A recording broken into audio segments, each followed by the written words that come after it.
Welcome back, everybody. Episode 69. Nice. Yeah. Of the Jiu Jitsu Dummies Podcast. Sponsored by Fightback CBD. Get 20% off your CBD order at fightbackcbd.com with code JJD.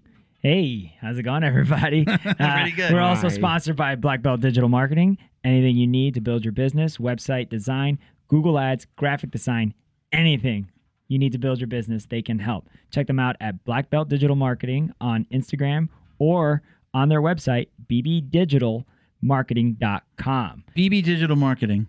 BB Digital Marketing. bbdigitalmarketing.com. Because UBB digitally marketing, right? Black Belt Digital Marketing. No, you BB Digital Marketing. UBB marketing digitally. You're doing good, bro. You're doing I good. mean, This is We're going to gone learn you yet. Very far south. Go ahead, man. Oh man, hey, shout out to our friend Hernandez George Claims. George at Hernandez. Claims. Yeah. George is a public adjuster who can help settle a commercial or residential insurance claim on your behalf. Call George Hernandez today and let the professionals help you get the most compensation possible from your insurance company. You really do need a team. I was reading that, but I just want to let you know how. Well, we need how a I feel. team to read this? No, you need. I need some training. No, you really do need somebody to help you out and navigate those insurance waters. Yeah, I did it. I honestly, until I started to work with him a little bit, Yeah. I didn't even know that that was a thing. I never understood what a public adjuster was. I did. I know that they really work on your behalf, which is to get you the most money possible from your insurance. There's the And I really do know George personally. He's Yeah. an awesome dude. the insurance world is some murky waters, sir. Yeah, I know Yeah. he's licensed in the state of Florida, and he's actually working on Texas too. So I don't know how that's going to work when he expands, but it's gonna be very cool. But anyways, you could check them out at Hernandez Claims on Instagram or visit their website, hernandezclaims.com. How do you get these domains? Which was built by Black Belt Digital Marketing. And what's their website? It's written right here. It's bbdigitalmarketing.com. There you go. He Put BB the digital emphasis on the right syllable. Oh, dude. I love Mike Myers. All right, let's not forget Sean and the crew from Flow and Roll, hands down, the best custom gi and no gi gear in the biz. Boha. Don't believe us. All right, at least start with the designs. Visit them on Instagram at flowandroll.com or Flow and Roll, flow_and_roll. See, I fuck up too. Yep. And check out all their custom designs. Their shit is amazing. You barely get tapped when you wear his gi. The designs are incredible, and I believe in him so much that we're slowly but surely moving like our gear onto his designs, but we're going to slowly start to point the shop for the podcast shop over to his website. I don't know anything about So- business, but that sounds like a good move. So we got our podcast teaser there right now. Mm-hmm. We're working on a rubber keychain. You know the ranked keychains that we have. The one that I still have that you gave me we're from gonna Flow and Roll? do it's gonna be the rubbery jiu-jitsu full color logo keychain.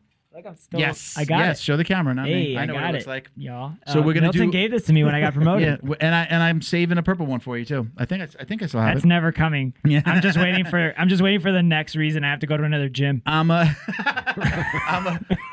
superstitious, so like never give something like the next color to somebody or buy it yourself. I bought the brown belt thing and I blew out my name. So I bought a brown rash guard and I blew out my name. So I have a Flow and Roll blue belt that has my last name on it, which takes up most of the belt, and it doesn't fit me anymore. So I put it on my wife. I was like, baby, if you keep training, you get to. And I put it on her, and she was looking at me like the whole time I was putting it on her, and. She was like, "You look really proud right now putting this on me." And then I took it off and got all sad. She's like, I'm never gonna get a blue belt. And I was is she trained? Is she absolutely still? No. It's. Do you know what, man? I am not pressing the issue. Yeah. not But pressing she it. goes to train, or is Not she just not like anymore. No, over it? she's back to her thing. Okay. But she like gave really it a likes the shot. girls. She likes the girls for sure. Yeah. She likes it. It's just too much. We have a very busy schedule I gotcha. actually in my life. Two Between the little kids kids. and and she's got stuff. All right, so back to Flow and Roll. Check them out. They've got, if you go to their Instagram, you're going to see designs for academies all over the country. So go check out what they're doing. I'd even encourage you, he's always reposting like the academy. Ask the academy what they think of the gear. Like if you're an academy owner or you're in charge of, purchasing for your gym or trying to find your task with trying to find another a gi or a custom gi and no gi company, message one of those other companies. Guarantee you 99.9% of the time those guys have nothing bad to say. They're super happy. Yeah. Their rash, I tout his rash guard because the rash guard that I have of his now, I'm still waiting for the little fuzzies to come out. They're not coming. They haven't come yet. I'm just like, this is like amazing. I also like that it's got like a little like a rubbery elastic along the bottom. It's not even elastic. It's like a band. Yeah, Tatami does that a lot. And it doesn't come, even if it comes up to my waist, it doesn't come. No, it's got the my gel. waist. It's got like, they feel like little jellies too. So they're like the gel socks, so, but it sticks onto you. Yeah, it's really good. Check them out at flow_n_roll on Instagram. You can go to their website at flowandroll.com. If you order any of just their t-shirts or anything, t-shirts, skis, any of their accessories from the website, you get 20% off with code JJD. I know. What were you going to say? Two things. Go ahead. Every 5 belts. You could say two. Every 5 belts, you essentially get one free. No, what I was going to say. He's not giving it away. No, he's not giving. He's not giving belts away for free. The 20% discount is like getting a free belt. Yeah. Hey, no, but what I really wanted to say is something I always keep forgetting to mention about Sean. He's at the events. Walk up to him. Talk to him. Down at least in Florida, he does a lot of coverage in Florida. And dude, you meet him, you hear his story. You know what I mean? He was able to leave his job, and now he's doing this full time. He's able to dedicate himself to something that he loves, and it really shows. He was one of the motivating factors in me leaving. Like when I saw him we had talked about it for a while. Like, that was the goal for both of us, for us to, continue on with the podcast and do more. And then he was, obviously trying to move Flow and Roll forward. And when he did it, I'm like, bro, I'm right behind you, man. I'm coming. I'm going to do it too. So, one of the other things I wanted to mention is, not just gis, not just jiu-jitsu. He's actually been doing like wrestling singlets for wrestling teams like AIM down in the Falls. Yeah, Art of Motion. Down here in Florida, like he does the wrestling singlets now too. So, and again, everybody's super happy. I've always wanted to show up to an open mat. Dude, Felipe Please would don't. flip. Please don't. Let me know when you're going to do that so that I'm not there. Why not? I'm Milton Campus, everybody. A brown belt. I'm training out of South Florida. I actually train out of Jiu Jitsu for Life. Yeah. I haven't been mentioning the name because it was just, all that craziness that happened, but I'm proudly training at Jiu Jitsu for Life in Coral Springs. You can check me out on Instagram at Uncle Milty BJJ or the handle for the podcast at Jiu Jitsu Dummies. I'm usually the guy that's going to answer most of those questions there. Mm-hmm. Bo behind the camera. Hey, Bo. Hello. Hey, man. Miguel riding shotgun. That's right. I love when you're here, man. I miss you when you're not here. It's not the same. I miss me when I'm not here, too. Yeah? Yeah, this is fun. We actually had you. I don't know if you watched the last podcast. You were actually, you were down there. We were really small.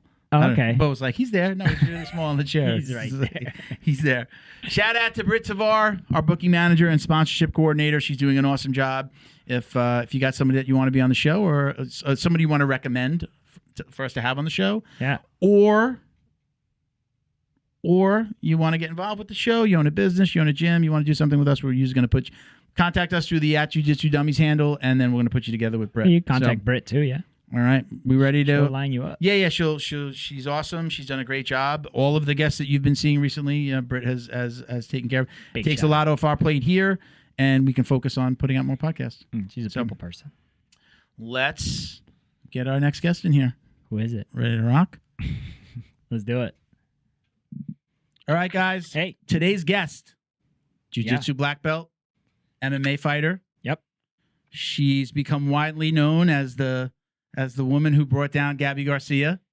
She's earned it. Yeah. The Giant Slayer. Right. Ladies and gentlemen, Amanda Leve. Hey. Hey, Amanda, how you doing? Hey. I'm good. How are you guys? Is that an okay intro? Is that good? Yeah, it was perfect. Yeah. How has this been? Can we call this a whirlwind since you beat Gabi? My chair just broke. Yeah. Aw. It was actually like initially right after I beat her, I was so overwhelmed with my social media because I went from like 5,000 followers to like 14,000 followers. Wow. And I'm like, what is going on? And I'm getting all these messages. It was super cool.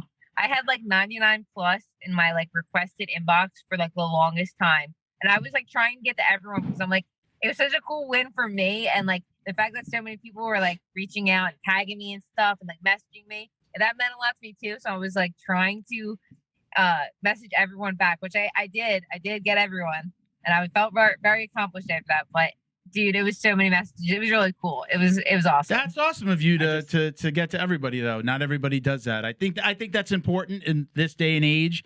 You have to interact with people, especially if you want to thrive in this new world of social media and all this craziness. I just want to say that for sure. I'm guilty. I was definitely one of those. I messaged you congratulating you. I reposted the video. I'm pretty sure. Hell yeah. I'm pretty sure I woke up my kids screaming at my TV because I watched it live, and I was like, no. So let's take a step back though, because if people don't know, there was kind of a short bit of history there before the fight where Gabi didn't show up to the weigh-ins. You called her out. Anna Carolina kind of like jumped. I saw like a lot of the news conference and then the documentary. They did a little 10-minute documentary on you guys too, on you specifically. But tell everybody what happened, because it really started from the press conference or really her not showing up at the weigh-ins, right? Yeah. So we get there, and just for like a heads up, my flight was canceled. So I was like, I made it a point to make sure I was at the press, like the weigh-ins and the press conference. So I had to rearrange everything. I'm like rushing around. I was flying out of a different airport than originally planned. So I got there on time for everything, right? So that was one of her excuses, was like, oh, I got delayed. I'm like, get the freak out of here, dude. I made sure I got here. You did too. And she walked in after weigh-ins, so like casually and like right after weigh-ins. But when we were like all lined up to weigh in, I'm like, where's Gabi? And Elizabeth Clay was like, oh, dude, you'll never see her in weigh-ins. She doesn't come to weigh-ins. I'm like, really? I'm like, that seems so unprofessional, but of her. And someone was like, you'll never see her step on a scale. I'm like, that's why she's not here. She doesn't want people to know her actual weight. Yeah. Like that's the reason why she's not here. Got it. So it just kind of like bothered me. I was like, who do you think you are, just like missing weigh-ins? Where every single person is here besides you. So I'm like, they're doing like the rules meeting, and I'm like telling my boyfriend, I'm like, I'm about to say something. And I never do anything like that. I'm so not controversial. I go with the flow for everything. I'm a middle child, okay? Middle child. I just go with the flow. And I don't know why that bothered me so much, but I guess probably because I knew I was going to be fighting her, and part of me wanted to know her. At that point, you already had the bracket, right? Or no? At this point, we didn't have the bracket, but I just assumed. I assumed I was seated 8th and that she was seated 1st, and that that was gonna be my first matchup. So we're at the rules meeting. I'm like about to raise my hand to ask why she didn't have to weigh in, but I just was like, all right, never mind. I'll just wait. My dad was like, dude, wait till you're at the press conference. Like, wait till you're in front of the cameras. And I'm like, all right, yeah, I'll do that. So they give her the microphone. They reveal the bracket, and they're like, okay, what do you think about your first match? And she like said something along the lines of like, oh, I don't really know her. But I'm here to compete. She does whatever. now. Yeah, right. And they give me the microphone, and I'm like, I'm actually really excited to go against Gabi. I just want to know why she didn't have to weigh in. And she took it as like me asking her a question, but I was actually really asking Flo the reason why she didn't have to weigh in. And she's like, it's not in my contract. It's not in my contract. She made herself look stupid. And then she basically called me like, I don't know. Do you guys curse on this podcast? Yeah, fine. A lot. Yeah, don't worry. She basically called me a pussy on the thing. And then like Anna Carolina jumped in, Aaron Harp, she jumped in, and basically she just said it wasn't in her contract, which we found out later that there was nothing in her contract that said she wasn't supposed to come the weigh-ins, but whatever. So sorry. So okay. Later that night, that's 2 wins. Later that night, she like messaged, like posted like a comment on Instagram, and I was like, you're not even worth my time. Like, I'm not responding to you. I'll see you tomorrow. And my dad texted me like maybe like 10 minutes before I went on the match and was like, you're gonna shock the world. And I went out there, did my thing, and I guess I shocked the jiu-jitsu community for sure. Yeah. I mean, it was cool. It was awesome. I mean, the backstory again, if for those that watched it on the lead up, it was just like, it was like the exclamation point on that whole thing. So congratulations, first of all. Yes. Thank you. So I got something to go say, ahead. Milton. Sure. Okay, and it should also just be like said that you're a jiu-jitsu black belt. You're an MMA fighter. I mean, you're a warrior all around. The big discrepancy here was weight. Yeah. You gave up a lot of weight. We don't know how much weight you gave, but I'm just gonna go ahead and give it the title of a lot. So like that was well, it's what she's like she's 6'4", 260, something like that. Yeah, it's like 260, whatever. 270. Yeah. It's rumored. What's she So feel I like? think I think 270. That's what I think my boyfriend thinks more. I think 270 because she looked a little sloppier than she did for ADCC, and then we heard like a rumor she was 265 for ADCC the last ADCC when she was like actually like in shape. And like this one she had like a bit like a gut, like she just looked sloppy. She gassed. So I'm thinking she was more than 265. But yeah. so I mean it was a super cool experience. Like I would tell everyone, I'm like, those 8 last seconds when I like put my hands up on her back, I'm like, I wish I could relive that on replay for the rest of my life. Well, the thing is, you can.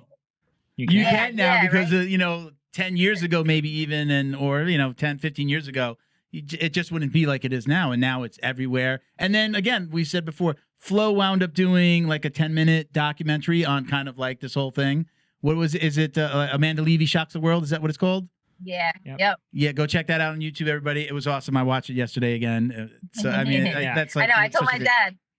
I'm like, Dad, look, I made it. I have a little documentary about me now. Whole 10 minutes. Yeah, right. So you talked about your dad a few times, and I've heard you talk about him before.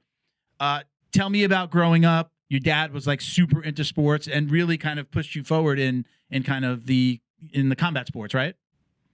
Yeah, so I was always a competitive kid. Like even like when I was like playing t-ball, I would like get annoyed because they would tell us it was a tie all the time, and I wanted to know who won. So my dad, I think, just like knew automatically that I was just gonna be like the sport, like the athlete of the family. So I was always competitive. My dad is super competitive too. So he never really played sports. So he played ice hockey. That was like the extent of it. So he loved the UFC, loved watching it. So he ended up putting me and my brother into it. And he threw me in my first tournament like 4 months in. I had absolutely no idea what I was doing. I lost my first match, cried, wanted to go home. And all it took was that one win. He made me stay for one more, and I won my next match. And ever since then, I was like hooked on the feeling of winning. So I stayed with it for the last like 13, 14 years.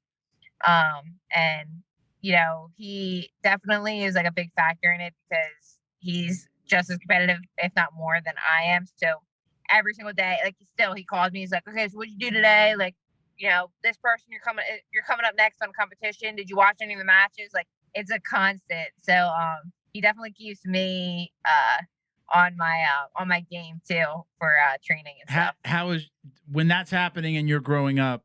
I always picture the mom like, "Oh, really? Does she have to do that? That looks like it hurts." Like, what was your mom thinking at that time? Yeah, so my mom hates watching it. She still does. Like my last MMA fight, she doesn't even drink. She never drinks, and she got completely wasted. Like she calls me after, and she's like slurring her words. I'm like, "You never drink. What are you doing?" But so it was a good balance because she's very like on the emotional side. She's like, "Oh, my poor baby," like. So I got a good balance from my dad. And then my mom being like super supportive, but like way more emotional about everything. Like more sympathetic, I should say. And so like when I like lost matches, like people don't realize it. My dad was like, is definitely one of those dads that you talk about, like that other parents would talk about for being too competitive. Like he got banned from coaching my softball team when I was like 8. Good. I love this guy already. And if I lost a match in jiu-jitsu, he would be behind the ref table. Like I could have lost to a kid who was like 2 years older than me, 10 pounds heavier than me, and just full muscle. And he would be behind the ref table, arms folded, like mean mugging, just like look of disappointment and just shaking his head. Like I can't believe you just lost. And I'm like, wow. Damn. And then I would be like crap, I have to get in a car with him and I have to listen to him the whole way home. He's like, you did battle for the underhook. Do you, I would assume, when you hear somebody, talk about their dad like that or their parents like that, like, you feel like that pushed you even more? I mean, obviously he's pushing you, but as an adult now, do you think that pushes you even more when you're training, when you're going into a fight, when you're going into a competition? Do you hear him in the back of your head, even if he's not there? Yeah, absolutely. Yeah. I joke around. I tell him, I was like, you're not coming to my next fight. You're going to stay home. And he's like, I'm not saying no. But will he travel? Does he travel to come see you? He travels everywhere. Yeah. Anywhere and everywhere I'm fighting. Yeah. He's like super supportive. I couldn't ask for any better parents for this kind of sport. Like the balance I have between the both of them is really cool. Yeah, that's really good to hear. You got to take a little tip from her. Miguel's got 2 kids that train jiu-jitsu, a girl and a boy. Yeah. And I heard you talk, Amanda. I heard you talk about your father. What you did say, like he would sign you up in like your age level and weight, but then like he would sign you up in like the older brackets as well. Yeah. So you'd go to a normal tournament where the kids would normally do their own matches in their own brackets or their own age and experience level, and he'd sign you up for other ones. Yeah. Right. Yeah. So like when I was a kid, I was 13, so I did the kids division, the teens division, and then he put me in the women's division. At how old? How old were you? 13. At 13. Wow. Get it. And then he would see if he could put me in like the weight class above my weight class, or 2 weight classes above my weight class. Yeah. Yep. Like I would get done one match and they'd be calling my name at like 3 other matches at other mats. So I would just get up, go to the next one, get up, go to the next one, like not even have rest in between, just constantly going all day. In his mind, was he just like, I'm going to push you to be the best competitor? Or was there like this little thing in the back of his mind, like he knew you were he was pushing you to take this further, like to be a pro at this? Was that ever discussed, or did you just feel it? I think we both kind of just knew that I was going to go to MMA eventually. So I think that was like his prep. His part of it was kind of just like pushing me as a kid to not only be like the best jiu-jitsu person, but like be mentally strong enough to be able to go into MMA. Yeah. Yeah. That's an involved father. Like my dad always talks about like the mental, like always talked to me about the mental aspect of competing and stuff like that. Like before it was like a real like big thing. Like now you hear it all the time. My dad would harp on it all the time, even when I was a kid. Like he would have me sit in the car, like visualize winning, would play certain songs to get me pumped up. Like he was very like into like the whole mental aspect of competing, as well as, making sure I'm getting good training and stuff like that. I tell people, not only did I quit every sport I tried, I was good at sports, but I always quit like organized sports. I'd play like street hockey with my friends, or, tackle football on the grass in front of the house. Like that's what I had more fun doing than doing the organized sports at school. But one of the things that was lacking when I was a kid, I'm in my late 40s, it was no one ever talked about the mental side or thinking positive. Like coaches just didn't talk about that back then. They didn't. And I would just like one loss and, one wrestling loss, and I'm like, oh, I suck. I'm not going to be any good at this. And I would leave. I would want to quit, or just being scared I talk about my sensei hit a little kid when I was doing doing karate when I was like 7, 8 years old. And the sensei punched a little kid that was like, probably now they'd call him like they would say he has ADHD, punched him in the stomach. That scared the shit out of me. Like, but nobody was talking to me about that. So I was like, I sprained my thumb in another sport and I didn't go back. But nobody like, hey, what? Like nobody sat me down, parents or coaches, no one, and was like, what's going on? Yeah. And I was just like, oh, wow, they let me quit. Good. I'm out. I had the opposite. So I had a really good wrestling coach, super nice, would always talk to you.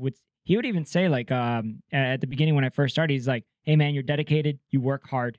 It's just you're mentally beat when you're on the mats. Your first year of wrestling is when I'd kill on the mats at practice. And then I go into a match and I'm just like, most people are gym stars. Freeze up. It takes an athlete, to go out there and perform. That's the athlete side that a lot of people are missing. When you're talking about the top 10 of anything, they're all physically pretty much on par. I mean, there are just milliseconds in between them.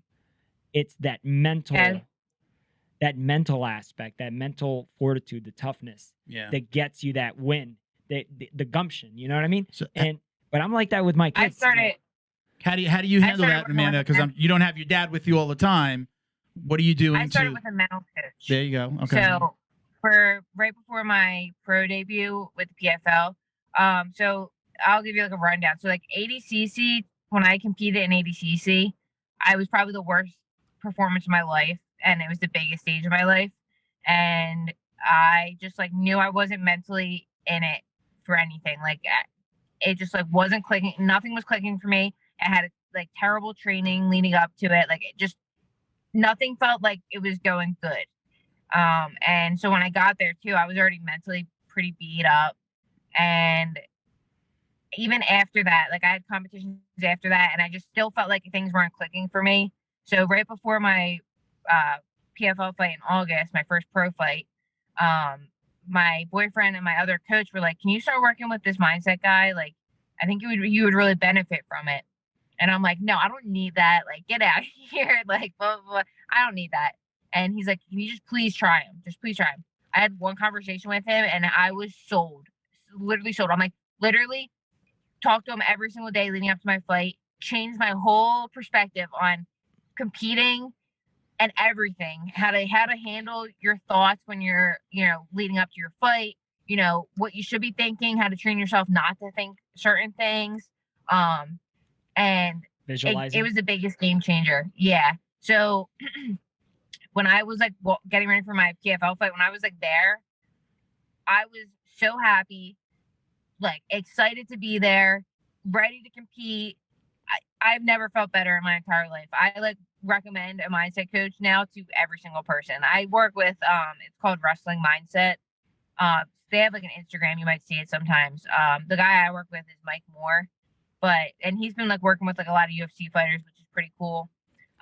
So it's cool to start to see how like the mental game of this is like getting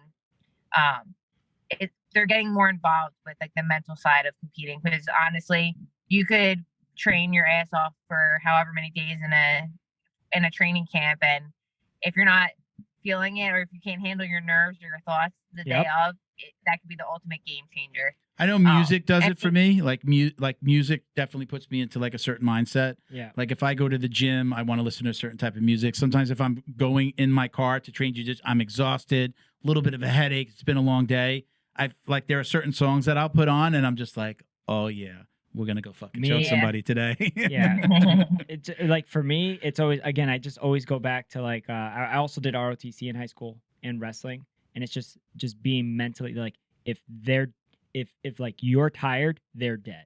You know what I mean? Like that mentality, or trusting your skills, or it's just always like just having reinforcement and trust in yourself always motivates me. And then I don't know where this came from, but like if somebody's sucking and like you could feel like they're sucking, like you just get like do you ever get like that second win when you feel your opponent is like they're beating themselves up and you could see it? Yeah. And it just hypes you up. Like that kind of like recognizing like being in the moment, that kind of stuff, man, like really helps out. I think. Tell us a little bit about that you did was it 2019? ADCC 2019, you got first place. Yeah. Were you saying that was also something like you still had the nerves and you weren't mentally prepared, even though you came out in first place? So trials, I won the trials. Oh, trials. Yeah. So like the actual ADCC, I lost my first round. So I was supposed to actually fight Gabi my second round if I won my first round. Okay. So I was like looking forward to it, because I saw like so many girls go against Gabi, and I was always like, I wonder how I could do against her. And I was so disappointed that I didn't win my first match, so I could have fought Gabi. But I mean, everything happens in its right timing, I guess. Does your mind flash back a little bit to those times where your dad put you in those brackets, like those higher brackets, and against this win, like I'm ready for this. I've done this before. I've been here before. I've given up 20 pounds before. Yeah, 20 pounds. It was crazy because it was like a 15-minute match, and here I'm thinking my cardio is going to be like way better than hers, and we're 5 minutes in, and I didn't realize like moving around that much with someone that big, even on your feet for the first 5 minutes, I was already like feeling it. I'm like, oh my God. my coach goes, "You're 5 minutes in, kid," and I'm like, "Oh my gosh, I'm only 5 minutes in. Only 5 minutes in. I feel like I've been in this for 20 minutes now." Yeah. Yeah. How giant was that mat?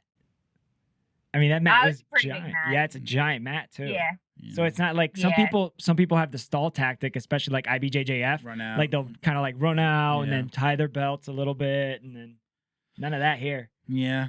Yeah. Hey, is it who's true number the one ref? does a really good job?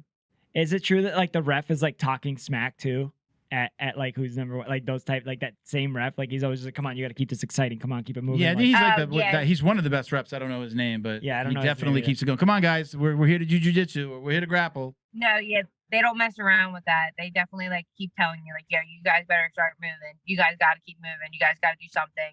Someone's got to shoot." They are constantly talking to you Yeah. on the match, which is cool too, because it's pushing the pace. Like, no one wants to watch a boring jiu-jitsu match. That's why I like started liking wrestling more, like watching wrestling more, is because it's constantly a freaking high pace, constant go. There's no stalling. It's not boring. I'm like, damn, I wish jiu-jitsu was a little more entertaining, because sometimes it gets like those stalemates. You're just like, the oh, worst. watching. Yeah. But double Yeah, guard. that's when you But- watch it after and you put it on fast forward. Dude, if I Yeah, see right. if I see a double guard pull, I was like, cool, I need to go grab something out of the fridge. Now, is this a family affair? I think you have a brother that trains as well. yeah, so we both signed up when we were kids, and then he quit for a little bit, and then he re-signed up when he was like 14, 15, and then he was in the same boat as I was. Like, my dad would put him in the men's division, and my brother's like a thick little kid, so he was like in the heavyweight division at like 13 years old, leg locking guys, and he got like back into it when Gary and Gordon were blowing up with the leg locks, and like when leg locks were becoming like super prominent. So he is just like a full blown like leg locker, which like I suck at leg locks. I'm okay at them, but like they're not my forte. Like they're his thing. Is, Bread like, and leg butter. locks. So it's pretty cool. Exactly. So yeah, so he does jiu-jitsu matches. He's gonna be trying to fight next month. But it is cool to have like another sibling who, trains with you. Yeah. It's fun. So let's talk about the MMA side of things. So you fought in the PFL recently, but that wasn't supposed to be your first fight, right? You were contracted for a Bellator fight. What happened there? Yeah, so I was a week out from my Bellator fight. Just went through a whole weight cut, fight camp, everything. Was so excited to fight, and they tell me that I didn't pass the brain scan, the MRI. It was like something came back on like the scan of my brain.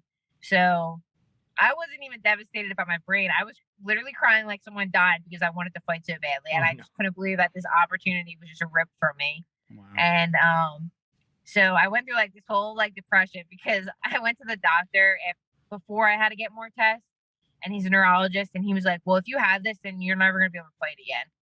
So it's like called a Chiari malformation. So basically, your spinal fluid's not reaching your brain fast enough, and so I just like stopped training for like months. I was like, okay, well, I know as a person, like I can't compete. I can't do this for fun. Like I'm not a hobbyist. I need a competition. I need goals. I'm not just someone that can do it for fun. That's just how I am. So I just like stopped training, and then I realized, how tied I was. My identity was tied to jiu-jitsu and MMA. So that was like a big eye opener for me too, because I'm like, okay, well, what am I gonna do when I can't? Look, now that I know I can fight, what am I gonna do after the fact when I shouldn't be fighting anymore? Like I'm gonna have to find something else. So I started like experimenting with like, rock climbing and like trying to do other things. And then I got cleared like 4 or 5 months later, after like a ton more tests I had to get done and stuff like that. And then I called Bellator back, and they never called me back. So I was like, there goes that opportunity, which was like super depressing. But then I got a call from the PFL, and they were looking for a 155er, and I should be fighting at 145. I walk around at 160. Like a 145 cut for me is so easy. So I was like, absolutely, sign me up. So they offered me like more money, and the PFL is like blowing up right now too, which is super cool. So I'm just excited to be fighting for them now. And plus I don't have to cut weight, so I love food. Yeah. So that's always great. So like the night before my weigh-ins, I see all these girls like cutting weight, like in their sauna suits and everything. And I'm going down with like a full steak meal, 2 water bottles in my hands, and I'm stepping on the scale just to make sure I'm underweight still because weigh-ins were the next morning. Yeah. And I still was. I weighed in at like 153 because when I'm in fight camp too, I'm training so much, I just like naturally start to lose weight. So like you're eating clean, you're training hard, and then my weight starts to like lower. So I was actually having to eat more to try to keep my weight up, which is pretty cool because that's never happened to me before ever. Like jiu-jitsu girls are all like super tiny. They're usually like 115 or 130. So it was super cool to be like actually having to eat to make weight this time. So so that one, is that just a one contract fight? Because usually, right, it's like seasons, and then you're fighting in brackets. Were you part of a bracket, and are you still? No. So that was just a single fight. But now I'm going to be in the tournament for this year. So what, at 155? Mm-hmm. Yep. And that's tell everybody the big prize at the end of that. Oh yes, you get to fight for $1 million. Oh, So wow. not only does the PFL pay you so well, like the PFL pays their fighters great money already, and then you get to fight for $1 million on top of it. Like you can't even. It's just a win-win. It's great. That's what I hear. Is that the same weight class as Kayla Harris? Yep. Okay. Yep. She's now in that, Brett. I would love to see that. She's in talks of whether she's going to stay there or not. Mm-hmm. Today, the article seemed like she's kind of like going the opposite direction of the PFL. But selfishly, I wanted to stay with the PFL because like I want a chance. Like, why not? Like, if you got to be the best. You got to beat the best to be the best, right? So that's good. Yeah, she's coming off a 2. How many people will be in that tournament or that where they really call it do they call it a season or a tournament really at the PFL?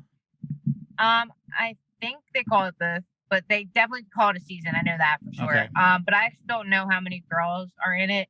So I'm still waiting to hear back from the PFL when I'm going to be fighting next because their first card is like in April for like the actual bracket.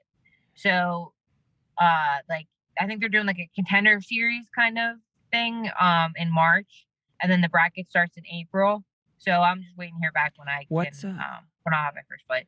What's the name of that female boxer that just went over? Clarissa Shields. Is she also in your weight class? Yeah. Yep. So dude, that's gotta be so fun. Yeah. So the PFL only has a 155 division for women. Okay. They don't have any other division.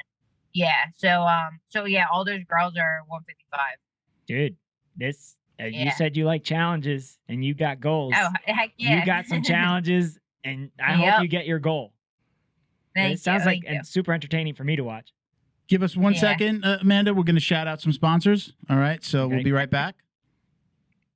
Thank you to DD214 Fightwear, gear for patriotic rollers. Visit their website, dd214bjj.com, and get 15% off your online order with code JJD. And check them out on Instagram at dd214_fightwear. Thank you to Feito IT and AV, specializing in commercial and residential automation, security cameras, and CCTV. Check them out at feitoitav.com or call 305-428-2515 and let them know the Dummies sent you. All of us here at the Jiu Jitsu Dummies would like to thank the entire crew over at Flow and Roll for their tremendous support. They are renowned for their incredible t-shirt designs, and they have something for everyone. Flow and Roll quickly rose up to become the premier custom apparel provider for academies big or small throughout the United States. So shoot them an email about your custom order, flowandroll@gmail.com, and they'll be more than happy to get you hooked up.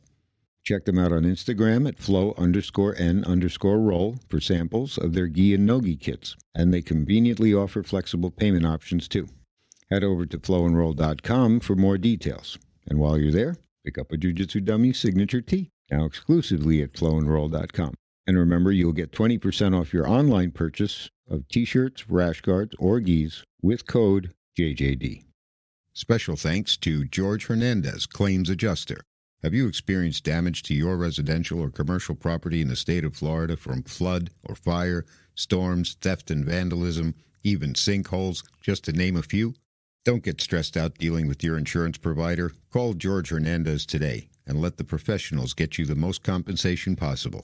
Visit HernandezClaims.com or call 305-712-6751 to get help now.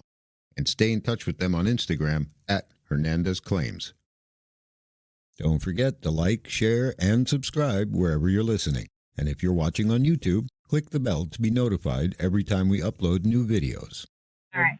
And we're back. Hey. So you were just talking about weight classes, right? And 155. There's only one. I didn't know. Yeah, in the PFL. But my question is going to be how frustrating it, like, kind of going back to the Gabi, the Gabi Garcia issues. How unfair is it that it's just like, right? It's like, what is it, over and under? Is it 155, 145? When it comes to jiu-jitsu training, right? It's just like you're either under or you're over. And I mean, it would never happen in the men's division, right? You're not going to fight 10 pounds heavier, and it's just like, oh, he's heavier than me. We can't possibly fight. But why are they doing this with the girls when there are plenty of women that are fighting now? I just don't think that this should be a thing anymore. There are plenty of women that are fighting, and there should be at least the start of multiple categories, weight classes. What, in the PFL or anywhere? Well, anywhere, but specifically jiu-jitsu. Well, ADCC is real bad. I think there's only 2 weight classes. Yeah, for it's ADCC. over and under. That's what I'm saying. Yeah. It's over and under. Yeah. And then yeah, go ahead. It's even smaller. It's like 130 something and below, and 130 something above. Like, which is so unrealistic, right? Like, you have so many girls that are around my weight, which are like Elizabeth Clay, Erin, Kendall's like 180 something. She's like a little heavier than us, but like, put a middleweight in the division. Like, put a middleweight in. So have a lightweight, 130 below, I guess, 130 to like 180, and then 180 and above it, or something along those lines. Like, you need a middleweight now, because there's so many women in jiu-jitsu. There's so much more talent than there was even just 5 years ago. So it just, at this point, it's just so unnecessary to have small divisions. We have half the number of girls in our divisions than the guys do. They have 16. We only have 8. So it's just annoying to me. I hope they change it soon. I've said this a lot about the UFC, and I think it's probably true for jiu-jitsu as well. So when I'm watching a card, sometimes I want to watch the women's fights almost always better. It's like college ball. I feel like I believe that part of the reason is, and you can tell me if I'm right or wrong, is it's like the guys that fight on the undercard on UFC cards or even Bellator. They have something to prove. So it's like, I have my one shot. I am not going to fuck this up. Mm-hmm. And they always put on a show. And then you get to like the main card. Sometimes the fight, the men's fights are boring. They're chasing each other around, whatever it may be. Not every card, but sometimes. Yeah, you're talking about do you feel like that's kind of a thing? Like, the women still feel like they have something to prove in some cases, and those fights are just more dynamic. They're more engaging. Nobody's running from the other one. Like, you guys are going at it. Yeah, so I think it's more of like the mentality of like fighting to win versus like fighting not to lose, right? Yeah. So you get to like a higher level, like you'll see it in jiu-jitsu. When you get to a higher level, like, people are afraid to make moves because they're afraid to lose, they're fighting not to lose instead of fighting to win. Yeah. Right. So that's just like the biggest difference in the world, is how you're gonna fight is if you're either fighting to win or fighing not to lose. So I get very confused with like the different the different rule sets. Like, why isn't it always sub only? Isn't that what jiu-jitsu is? Aren't we trying to sub each other? I don't understand when, like, okay, let me stall to get to 10 minutes, and then we're going to do a shootout, and I'm going to be on your back. Like, it's different rules. I get it. Do you have like a favorite rule set? Yeah, I like sub only.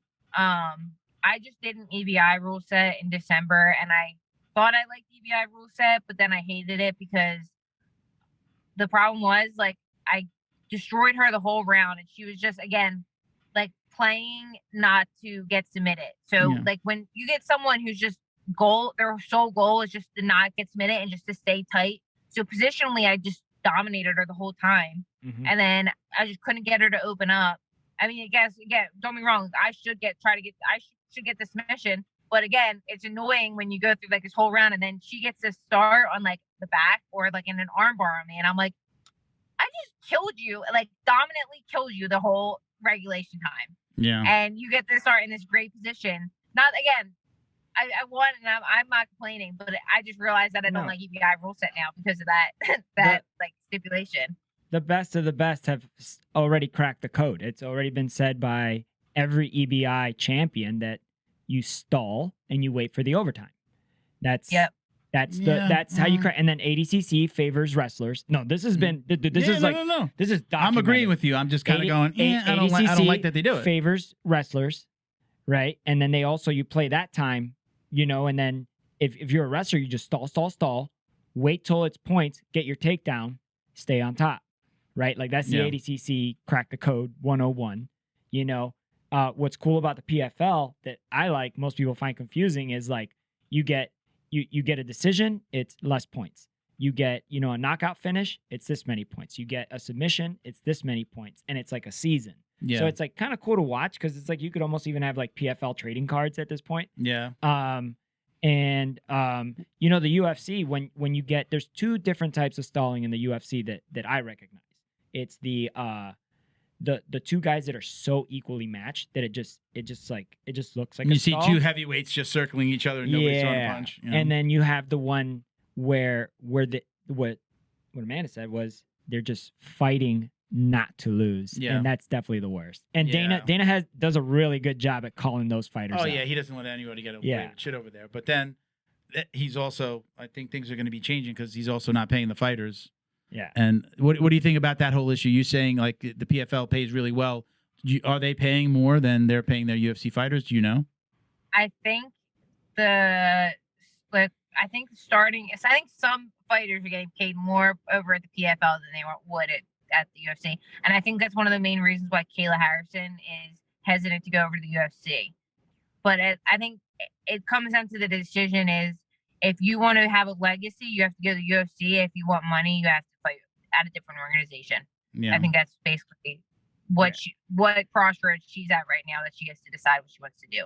PFL has Pettis, right? Didn't Showtime Pettis go over to PFL? And then you also Anthony Pettis is a PFL fighter now, right? Yeah. And then one treat. champion. I hear they treat their fighters amazing as well. I mean, I think aren't they just as big, at least in the Asian market? Yeah, people forget about there's a whole big world out there. But just like Amanda said, it's like these are the leagues that might pay you more, but your decision has to be like, okay, do I think about my finances or do I want to leave a legacy? Because like the UFC is like the NFL. It's like you play at the CFL, I mean, you tell me you were a CFL player and you were, at a winning team. Like I'd be like, wow, that's really impressive.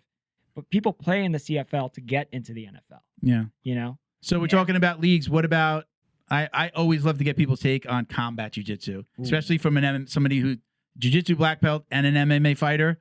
Would you ever do the combat jiu-jitsu or is that just like MMA light? Yeah, I've thought about it a couple times. I think I even applied one time, like in 2018 to do it. I think once it passed, I was like, whatever, if it comes, it comes. But I think it's cool. I mean, I know some people are like, oh, it's so stupid, like whatever. But I think it's cool. I don't think there's anything wrong with it. And I think it's great if you are a jiu-jitsu person who wants to start to transition into MMA. Like that's a cool rule set to compete in. It's almost like I feel like bare knuckle boxing. Like how that's like its own little it's become a pocket. thing. Yeah. It's a crazy. I feel like that's the same thing with how combat jiu-jitsu and jiu-jitsu has become. Yeah. Same thing with the pay. Cool. Same thing with the pay too, right? Yeah. With these bare knuckle fighters are saying, I got paid more in this fight than what's that female UFC fighter that hurt her husband are always naked on Instagram and she took a bare knuckle fight. Yeah, it's like every time I had to stop following. I had to stop following, bro. My wife gets mad. I'm like, she's a fighter, babe. Not me. It's not my fault. I didn't even let it get there. I'm like, I said when I unfollowed, I was like, get your paper, boo boo. I gotta go. I was just like, I gotta go, bro. If you ever do pick up got a slap jiu-jitsu fight just for me. A slap jiu-jitsu fight? I don't know what it's sorry, called. Mr. Bravo. Yeah, sorry. Slap jiu-jitsu fight. Can you please try and get a finish by pink belly? Like slap him on the belly. Yeah, just north south. Is that what they call that? Yeah, pink belly, bro. Yeah, just north south. Because most girls, most girls like the equivalent of no shirt is they wear the sports bra, so the belly's exposed. So I'm talking about make sure your hands are nice and dry, and just go north south and just wail on that belly. All right, Yeah, so sounds good. we got a few listener questions, and the first one's actually a statement. I usually don't just read a statement, but I just thought this was kind of cute and funny. This is from I think it's Basewin maybe. It said he wrote out Amanda Leve _MMA, the Giant Slayer is. Wait, hold on one second.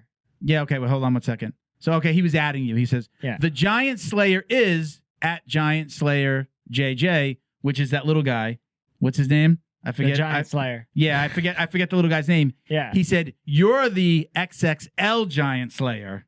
Yeah. Hugs to both of you, champ, from Uruguay. So you got that message. So, okay. So our first question is actually from Sauce BJJ. She trains here in Florida. Young lady, I think she's maybe like 12.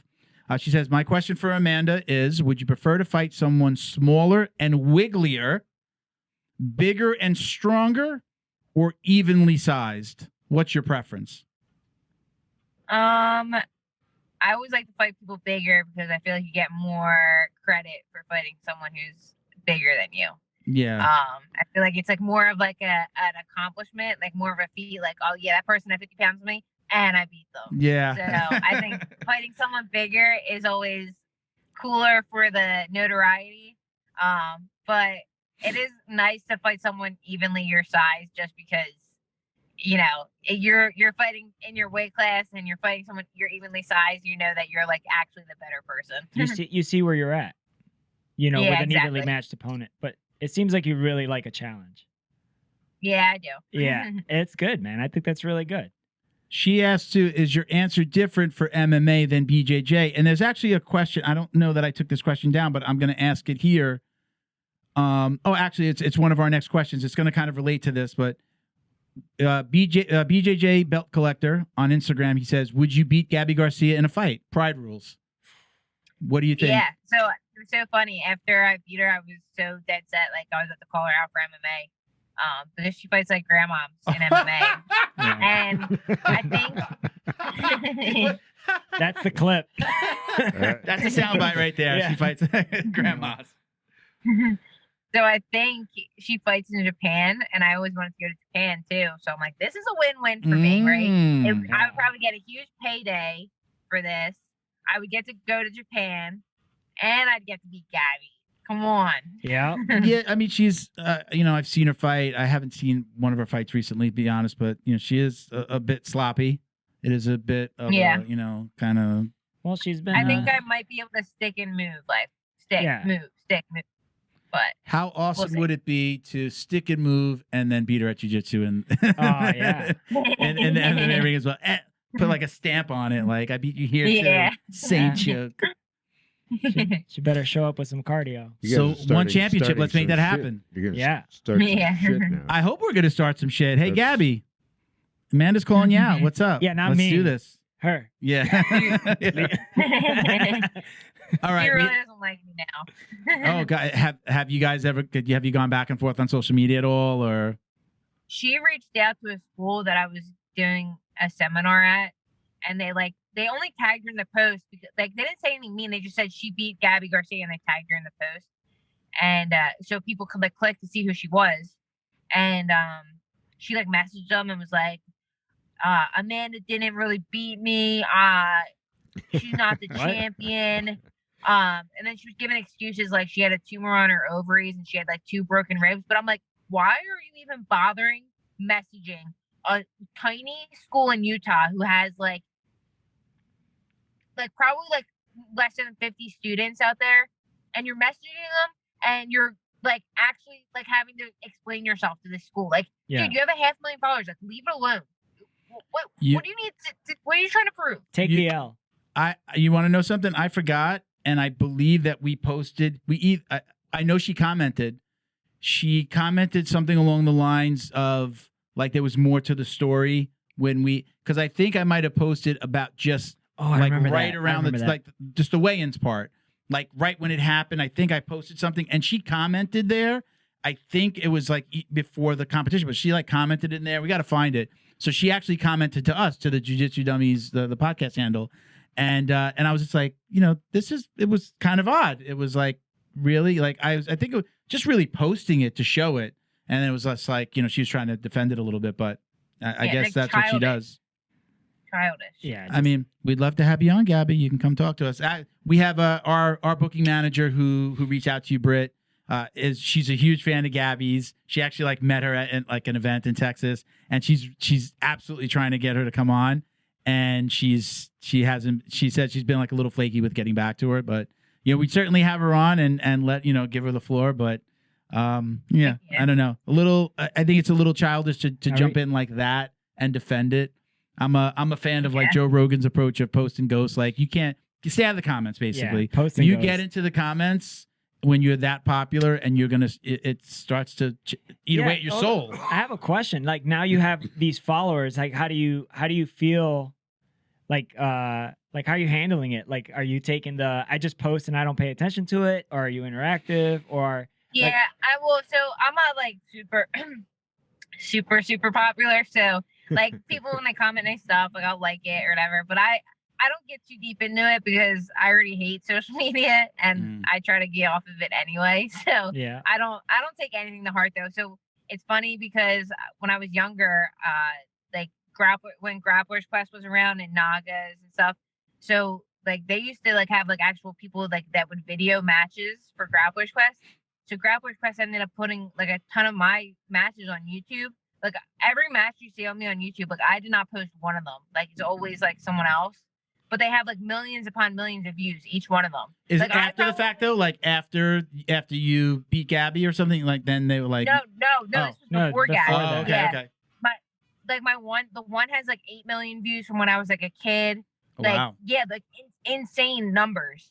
And so my dad went on there and like he started reading the comments and he's getting himself worked up, right? And he was like, do not look at the comments, blah blah blah. So as like a 15-year-old, what have I got to do? I'm gonna go look at the comments, and oh my gosh, like it destroyed my little 15-year-old heart reading these people's comments. Wow. And some of them were just nasty, like sexual comments. Some of them were like accusing me of like steroids and like all this other crap. And then other ones were just like super mean about like my looks, about what I do, like anything and everything. That it was just awful. And then ever since then I learned my lesson. I do not even look at the comments ever for anything.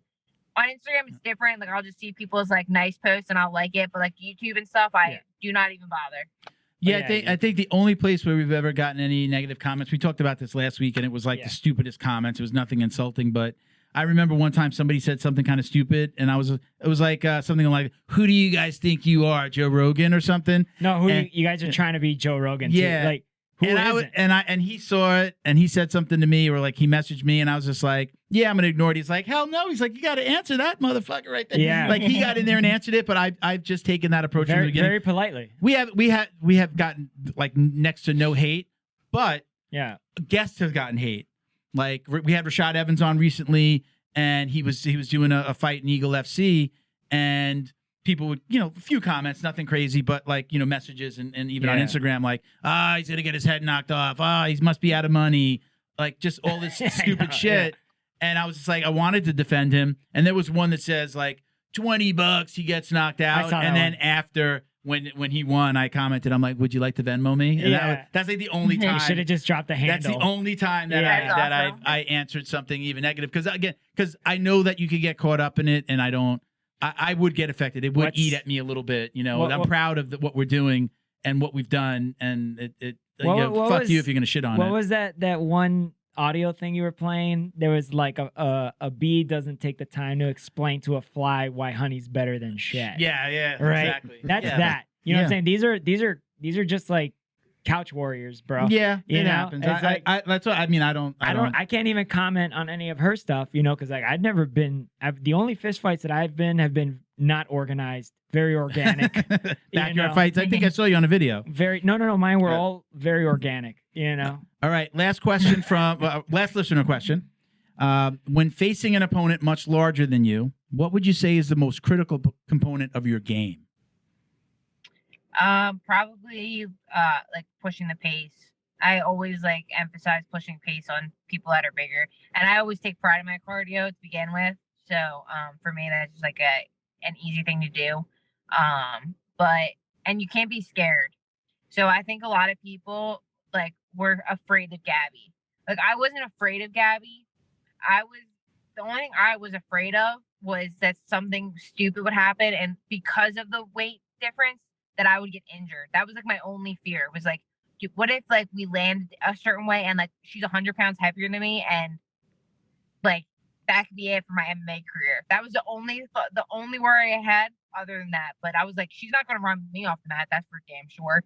Like, she is notorious for just charging into girls, and like they just like run backwards and run off the mat. I'm like, you're not doing that to me. That's for sure. But I would say you can't be afraid of them and pushing the pace for cardio. I agree with you there. And as a big guy, like, I know my cardio sucks. And I'm like, even when, going up against bigger guys and smaller guys, sometimes I'm like, I got to get this to where I want it quickly because I know that I can't keep up. And I talk about it a lot. Yeah. I love jiu-jitsu so much because as a bigger, older hobbyist, I'm not in there every day. Yeah. I need controlling the pace helps me with my jiu-jitsu. Me controlling the pace, I can control how I'm breathing, and that's trouble for you, trouble for my opponent. Yeah. If I am running around trying to stay away from a judo guy, I'm screwed. I'm going to be that circling around is going to get me tired. I'm moving 240 pounds around for 3 minutes in a 6-minute round. I'm going to get tired, and he's going to throw me or judo me guy down. Pull guard. Yeah. Every time. Oh yeah. And Dr. Tom. Yeah. Got his Hey, black belt. I just want to say that you also get, I think, an extra 10% cardio boost when you wear an Iowa State Hawkeyes gear. Yeah, hell yeah. Dude, that was #1 wrestling team since like 1903. What do you did you? We didn't really talk about it. Did you wrestle as well? No, so I tried to wrestle in high school, but I went to a Catholic school, so they wouldn't let me wrestle. So they got it my junior year. My junior year of high school, they were getting it. So I went to like wrestling table. They had like sign-ups at lunch, and I'm like, oh, I want to join. And I already knew they weren't going to let me because I heard through the grapevine that Catholic school boys, if they get put up against a girl in like a tournament, just say like a public school throws a girl in against a Catholic school boy, the Catholic school boy automatically has to forfeit. The archdiocese will not let them fight the girl. Oh. So, wow. Yeah. So I already had a feeling they weren't going to let me on. So I'm like, oh, I want to sign up for the wrestling. And the guy was like, listen, I know you train jiu-jitsu and I know you'd probably be awesome, but you can't. And I'm like, why? Why can't I? And he was like, because you're a girl. And I'm like, so I went to like the athletic director and he wasn't in. So then like the news got hold of it. I ran with it. I was like on every news station in Philly. Really? Like, holy yeah, shit. all over the place. I was on like the front page of like the North, like which is like a big paper in like Northeast Philly, like the Northeast Times. I was on like the Metro, which is a big one in the city. Mhm. So it was cool to get like the notoriety of it, but it sucked because I probably would have loved to do wrestling. Like I would have loved to wrestle. So I just started doing more wrestling, like straight wrestling, and I'm like having a ball with it. So, It's so like, fun. It's just it's such a different intensity and such a different game that it just makes it fun to train again for Yeah. sure. And how much more fun is it when you get to wear shoes? Because you get like 20% more speed. Dude, you feel It's like you're like a torpedo going Yep. in for shots and you have those wrestling shoes on. And no It's turf insane. toe. No turf toe. Yeah. It's the best. It's crazy. Yeah. It's absolutely crazy. I was by no means an incredible wrestler. I wrestled for 2 years in junior high, and then I just quit, and then I wanted to play football and do other things. But when I started jiu-jitsu in my 40s, I pulled from my times at wrestling, like something as simple as like a cradle. Like people don't do cradles, like I know how to do a cradle, like a far side cradle, and then roll over and just do little things that were just like kind of basics for us that I still carry over to now. Oh, yeah. Even just doing like pushing somebody, using my forehead to push somebody over. Driving a half. Yeah. It is wrestling is amazing, especially when you're up against people who have never done a wrestling class. Oh, yeah. And when you're doing absolutely. jiu-jitsu and they've never even experienced just like those little bits of wrestling, you have a leg up on them already. now- It's why I told you from the beginning, he wrestled. Yeah. And, I knew when the first time he was a white belt, that was blue or purple. And Purple. we just were sparring It was at like this is my fourth class. yeah, we're rolling in class, and as soon as he started to move, like the first thing I said to him, "You wrestled, huh?" And then I saw like his tats, and he was in the military. I'm like, I know he at least did combatives. And then I could just tell by the way you move that you wrestled, because just the average white belt in jiu-jitsu doesn't move like that. Yeah. Especially even if they've done combatives, they don't move that way. Yeah, I love wrestling, man. There's such a grind too. It's like if you want to get mentally tough, I remember sitting in the lunchroom, man, in high school and just watching all my friends eat, and they're like, dude, what is going on? I was like, well, I gotta lose like 3 pounds. You know, like and my mom's like, dude, I'm Hispanic in Miami, Colombian mom. You don't say no to food when mom brings you food, right? So I'm like, Mom, I can't eat. He was like, what do you mean? No puede comer? Like just going off on me. And then like little 16-year-old guy, I had a membership to Bally's Fitness, man. 16-year-old kid in full sweats. You know, 8 o'clock, like, 8 o'clock at night, just on the treadmill. Would running, you wear the sauna suit too? I couldn't afford it. I had my my wrestling, like the jumper. Yeah. You know, the wind singlet. the wind, like the windbreaker? Windbreaker, like the outfit that we'd warm up in. Mm. I mean, it was hand down. Yeah. So it had like the stink of two other one Good practice for stinky like guy 156 jiu-jitsu. pounders, and then me sweating it up. Oh my goodness, dude. Amanda, do you do any gi jiu-jitsu, or did you start when you were training when you were a kid? You were doing just regular gi jiu-jitsu, or were you always doing no gi? And what do you do now? I always did both, and then I fell out of gi jiu-jitsu probably around like 2014, 2015, just because I was getting so many offers for super fights for no gi, and that's where all the money was anyway. So like the last time I competed in the gi was probably when I was like a blue belt or a purple belt. And I'm doing high rollers on the 19th in the gi though. Oh yeah. So that'd be fun. Yeah. So that'd be super cool. I mean, if I'm like, I started training again in the last year with gi, like more consistent, and I've been having so much fun with it. I'm like, dude, why not? Just like screw it. Just send a gi match, see how I do. Like I don't have high expectations for myself in the gi, but I'm still gonna, be a gamer and get in there and try it, because again, I like the challenge. I love competing, so why not? Hey, were you gonna stay away from jiu-jitsu competitions altogether when you started fighting MMA? Was it like, I'm gonna leave that behind, but then the Gabi thing happened? And it was like, wait a minute, I'm kind of good at this, and you started getting offers, right? Yeah, so I was like gonna be like, all right, I'm done with jiu-jitsu, because I like, you're competing in it for so long, and it just gets like so consistent, and like MMA.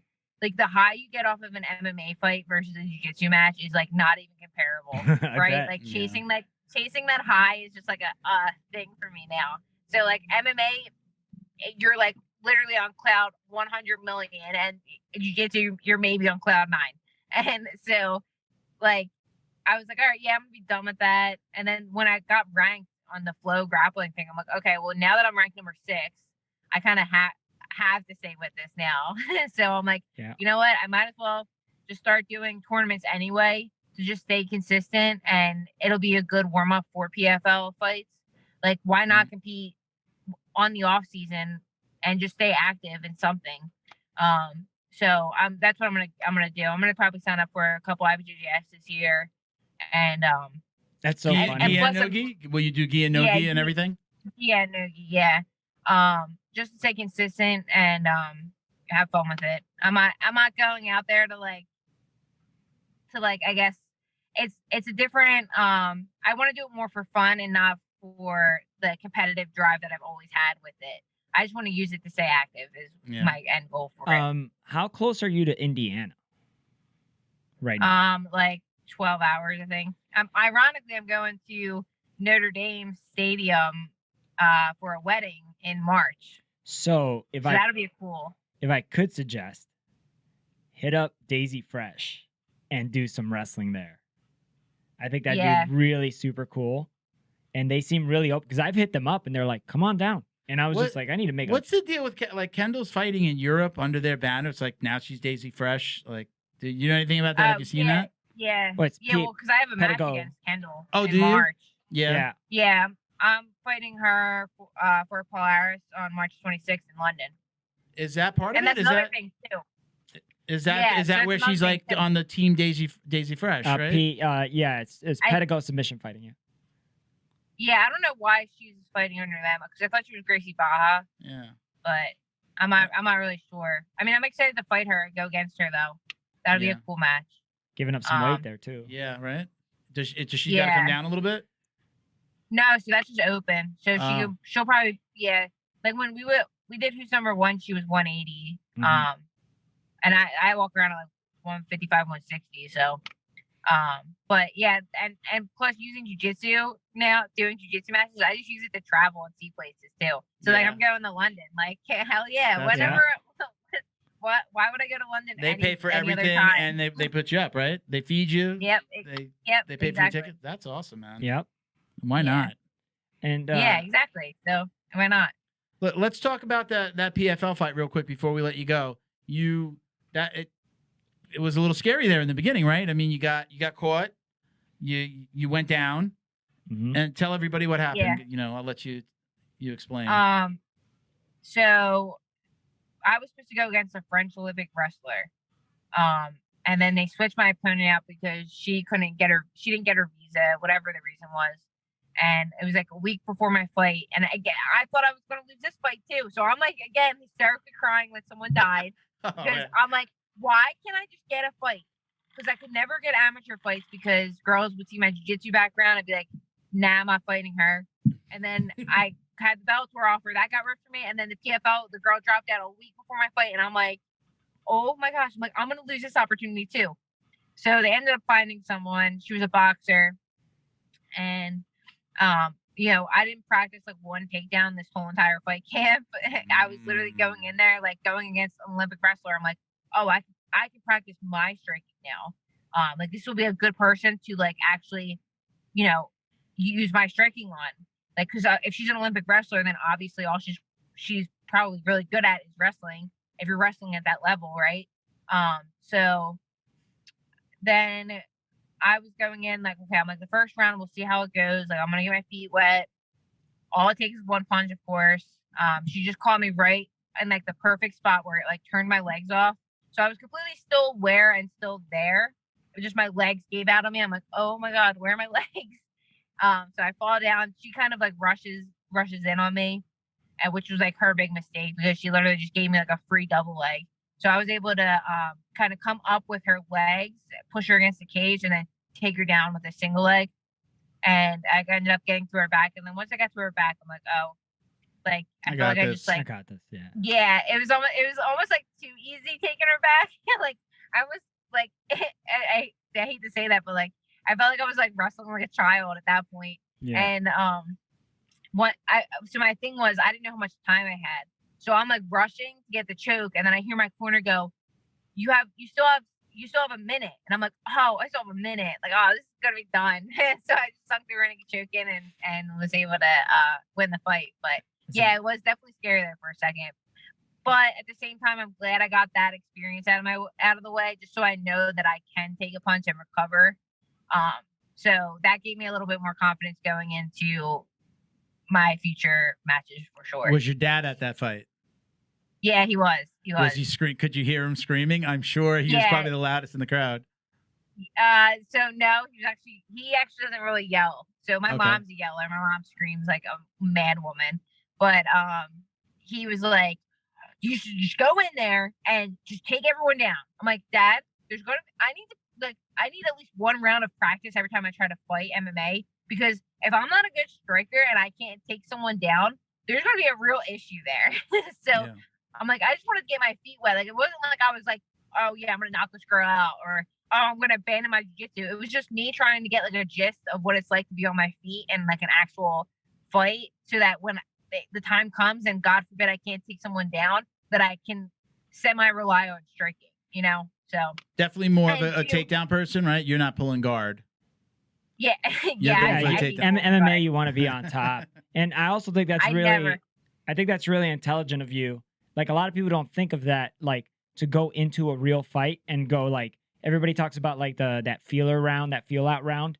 Like, I like it when fighters say stuff like that, when they say like, oh, I went out there and I needed to showcase and feel a competitive stand-up round. Yeah. So that way I know how I feel. And then, like, I'm sure you learned a lot, and now you know what you know what to work on, because you did it in the cage, you know? So you want to know in PFL that you have one fight, you have one professional MMA fight. What was your amateur record? Did you fight amateur? Yeah, so I did. I had 2 MMA fights for amateur, which I won both of them, and then I did a kickboxing match, an amateur kickboxing match. I won that, and then I did an amateur boxing match, and I won that. Nobody likes a bragger. So like my thing was I couldn't get amateur. Did you hear him? Yeah. My thing was I couldn't get fights for amateur MMA, so I'm like, I need like stand-up practice. Like I could do jiu-jitsu I could do jiu-jitsu my eyes closed.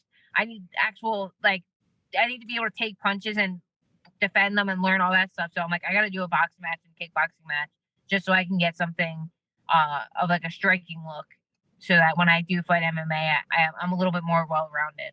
So because I mean, the ultimate goal is to be like, yeah, I mean, my ultimate goal is to be a martial artist. Like, I want to be a mixed martial artist. I don't want to be like, oh, she's just a jiu-jitsu girl. Like, my end game for this is I want to be a martial artist, a mixed martial artist, not just a jiu-jitsu person. Where do you fall? Which side of the line do you fall on what we spoke about before? Is it legacy? Is it money or legacy? Right now, for me, I want money. So if I'm going to be putting my body on the line and sacrificing all the stuff that I do, like, I'm 25 years old and I feel like I'm like an 80-year-old woman. Okay, so like, I could only if imagine. I'm sacrificing my body the way I am, I want the most pay I'm going to get out of this.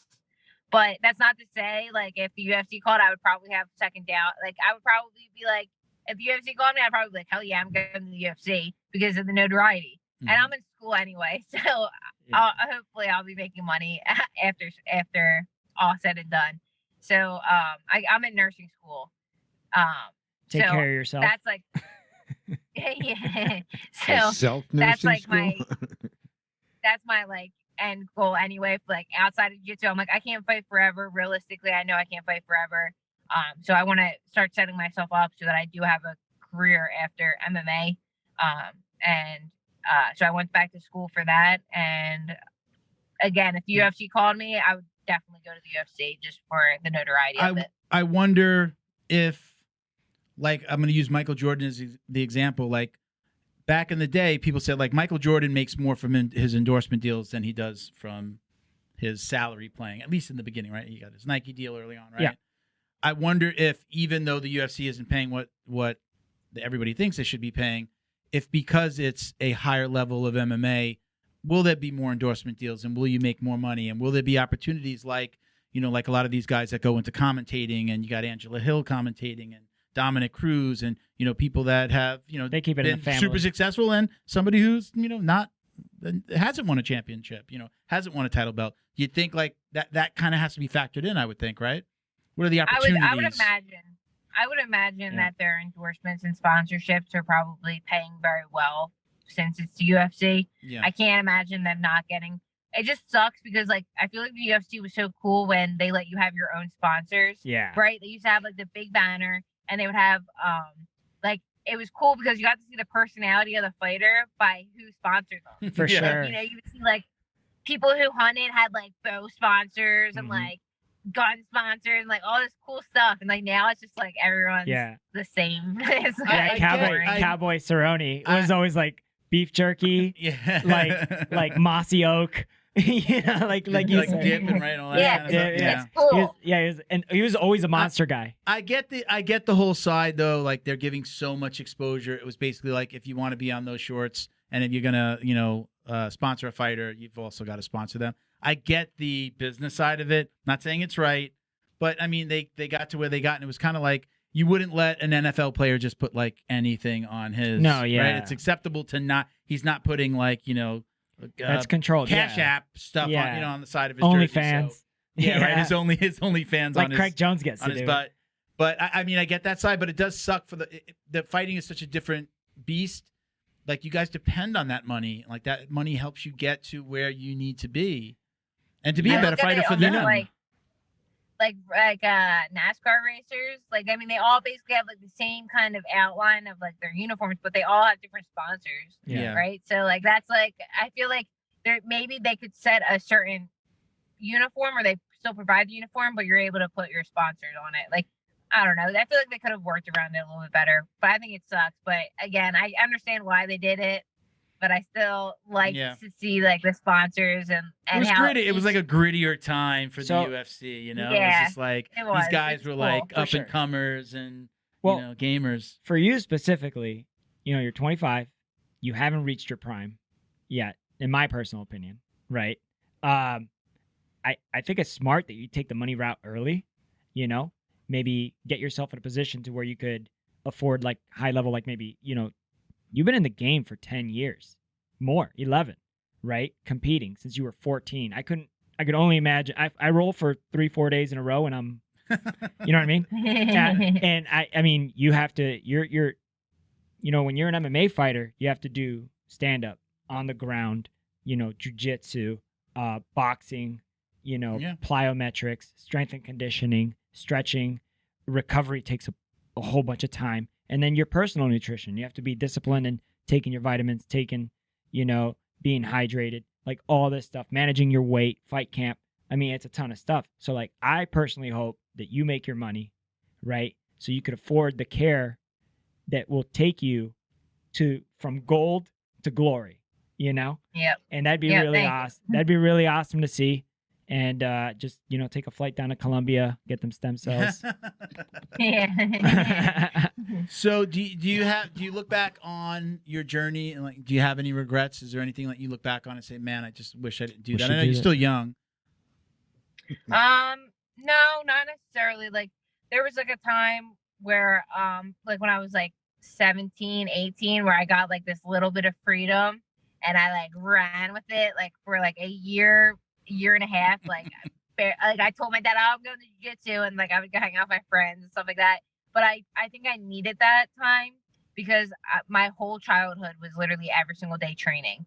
Like, I really didn't have much of a social life until I got like my license when I was like 17. And then once I got my license and I got that like taste of freedom, I was like completely ran with it. But I don't regret it because I know I needed that time. Yeah. Like when I tell you I lived at the gym as a kid, I was there every single day.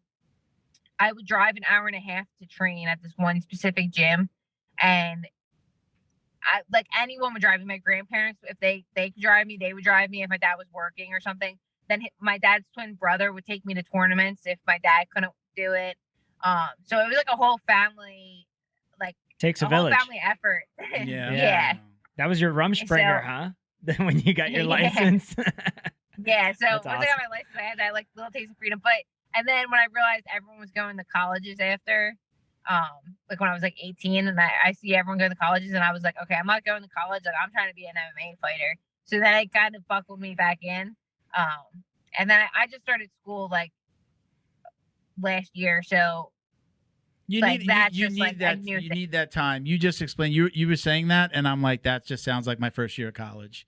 I just went, I was like, wait a minute, my parents are going to pay thousands of dollars for me to sleep away in this place, pay for my food, I have no bills, and I could do whatever I want, come and go as I please. I'm like, woohoo! I was get fridge full of beer every day. It was like, take this sandwich out of here. We need the room for beer. Like, I just went crazy, and that's why I didn't go back. That's why they didn't send me back. I was a 26-year-old freshman when I got out of the military, and I had the GI Bill, and I was just like, okay, I don't have to be at work at 6 a.m. I mean, I don't have to wake up at 4 a.m. to do PT at 6 a.m. to go to work all day. I don't have to I felt like I was 18 again. Yeah. But it was so weird. Like I'm sure you're just a couple years in, probably, like in college, or are you like a year in? Yeah. So I'm like a year in. So you're taking 100 level. You're taking 100 level classes, right?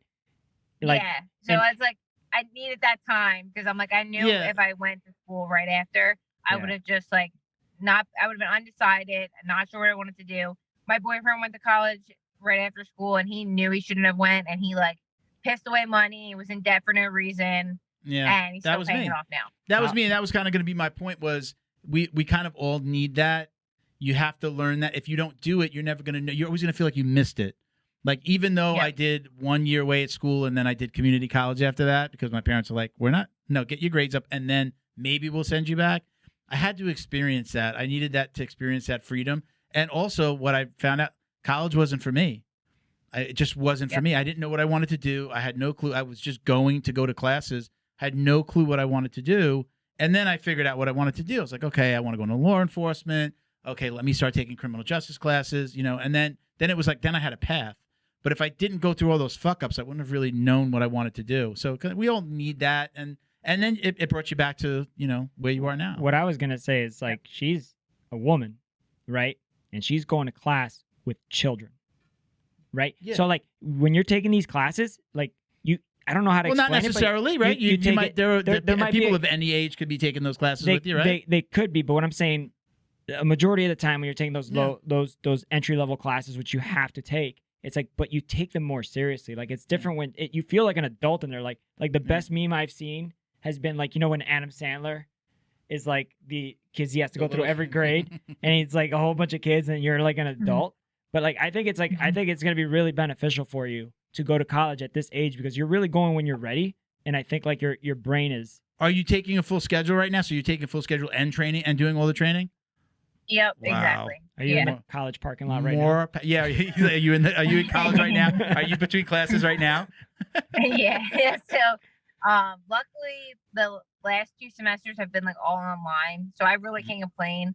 I mean, again, it's just like annoying because you're taking entry level classes, right? So like I learned all this in high school, and now they're just making me pay to relearn it, and most of the stuff I don't even need to become a nurse. So I'm like, yeah, it's a money grab. It's just like annoying because I know it's not even that I'm paying. That it's not the money that's annoying me; it's the time that's taking away from other things, right? Like I could use this time to be going and doing other things, and here I have to do these stupid classes that I don't even need and that I already learned. I tell people all the time, trade schools, like, if you know what you want to do, find a school that just does that if you're able. Because I do think, again, I was a kid going away to school, and they were like, okay, you can go here as long as you pay us, even if you don't know what the hell you want to do. I went away to school to learn how to drink is really what I did. Learn how to party. My father was a cop. My parents were strict. And I was just like, oh, I'm here. The one thing that kept me slightly in check was my sister went to the same college. We went away to the same school. And I had like big sis there to keep an eye on me and not let me get too crazy. But I was there to learn how to party. So, I didn't know what I wanted to do. But it's okay. She would come up behind you and slap you. Yeah, right. Once in a while. She'd show up at my room. My sister would show up at my room unannounced just to check on me. Like, all right, I want to make sure you're alive. Or I heard you met one of my friends last night. How are you doing right now? Yeah. I'm broken. I'm broken. So we have our last question for you, and I wasn't going to ask it, but since you said you've gotten back into the gi, do you or do you not wash your belt? I do. I think it's just like unnecessary. I think it's unnecessary to not wash your belt. I mean, I don't know. I think it's like, it's disgusting. I don't know. Yeah. It's not that it's just like, why are you? Yeah, like, I don't get it. I think slowly but surely, hopefully, we're like helping lead the charge. We're just like, it's okay, great. It doesn't fade, and great. It's we need to get a detergent sponsor. Blah blah blah. Yeah, we should. Well, we had somebody that we worked with in the beginning. That did some stuff. So, but yes, you can always get a new belt. Like I got a black belt, right? So like I got my black belt, and it was like my boyfriend made sure he got me like a show-year-old black belt, right? So it's like such great quality, but to the point where like it wouldn't stay tied during class because the quality of the belt like just wouldn't fold, so like it wouldn't stay tied. Yeah. So I'm like, I need to get a new belt, and it didn't even matter how many times I washed it. So I'm like, I need to get a new belt that will actually stay tied, like that's more of like a cottony belt. So you can just always get a new belt if you're concerned about the fade of it. And plus, I think it looks cooler when it's faded anyway. Yeah. Listen, I'm a belt washer. I right now I wash it like once a month. I don't wash it after every class. Yeah. I've been swayed slightly to not wash it so much, but I lay it out to dry. We have me and my wife. We both put our she does like a little bit of kickboxing. We put our equipment in like the same closet, which fucking stinks. But it's like by the garage. It's like a closet that nobody uses for anything else. And there's a bottle of Lysol in there. So whenever we put anything in, like everything gets sprayed with Lysol, the bags, and then we just close the door. I mean, I'm not a mathematologist, A mathematologist. right? But with the promo code JJD on Flow and Roll, every 5 belts that you buy, you essentially get one free because it's like 20% off, right? Yeah, okay. Yeah. So, I didn't know where you were going with that. I'm like, be I'm just careful. I saying- don't know what specials that you're running. I'm not running any specials. This is just Sean is going to kill me. simple math. You know? Amanda, listen, we're going to let you go. Don't hang up because we're going to talk to you just when we go off camera. But thank you so much for coming on. Thank Do you you. have any sponsors or anybody you want to shout out? Do you got anything that you want to say before we let you go? Yeah, Skilled Violence. They're freaking awesome. Oh, I've seen you with their rash guards, right? Yeah, and honestly, the rash guards are literally my favorite. And not even just saying that because they did sponsor me, but I really love their rash guards. Super comfy, and it's the name of their company is just cool. It's cool. Like Yeah. you can't tell me Skilled Violence isn't the coolest name for a apparel company in It's pretty good. jiu-jitsu. You got to like It's so show up awesome. at like Starbucks and just your rash guard and like go order a Yeah. coffee. And it's just like, The t-shirts. instead of your name, they're going to put like Skilled Violence. That's Skilled right. Violence. Your Yep. coffee's ready.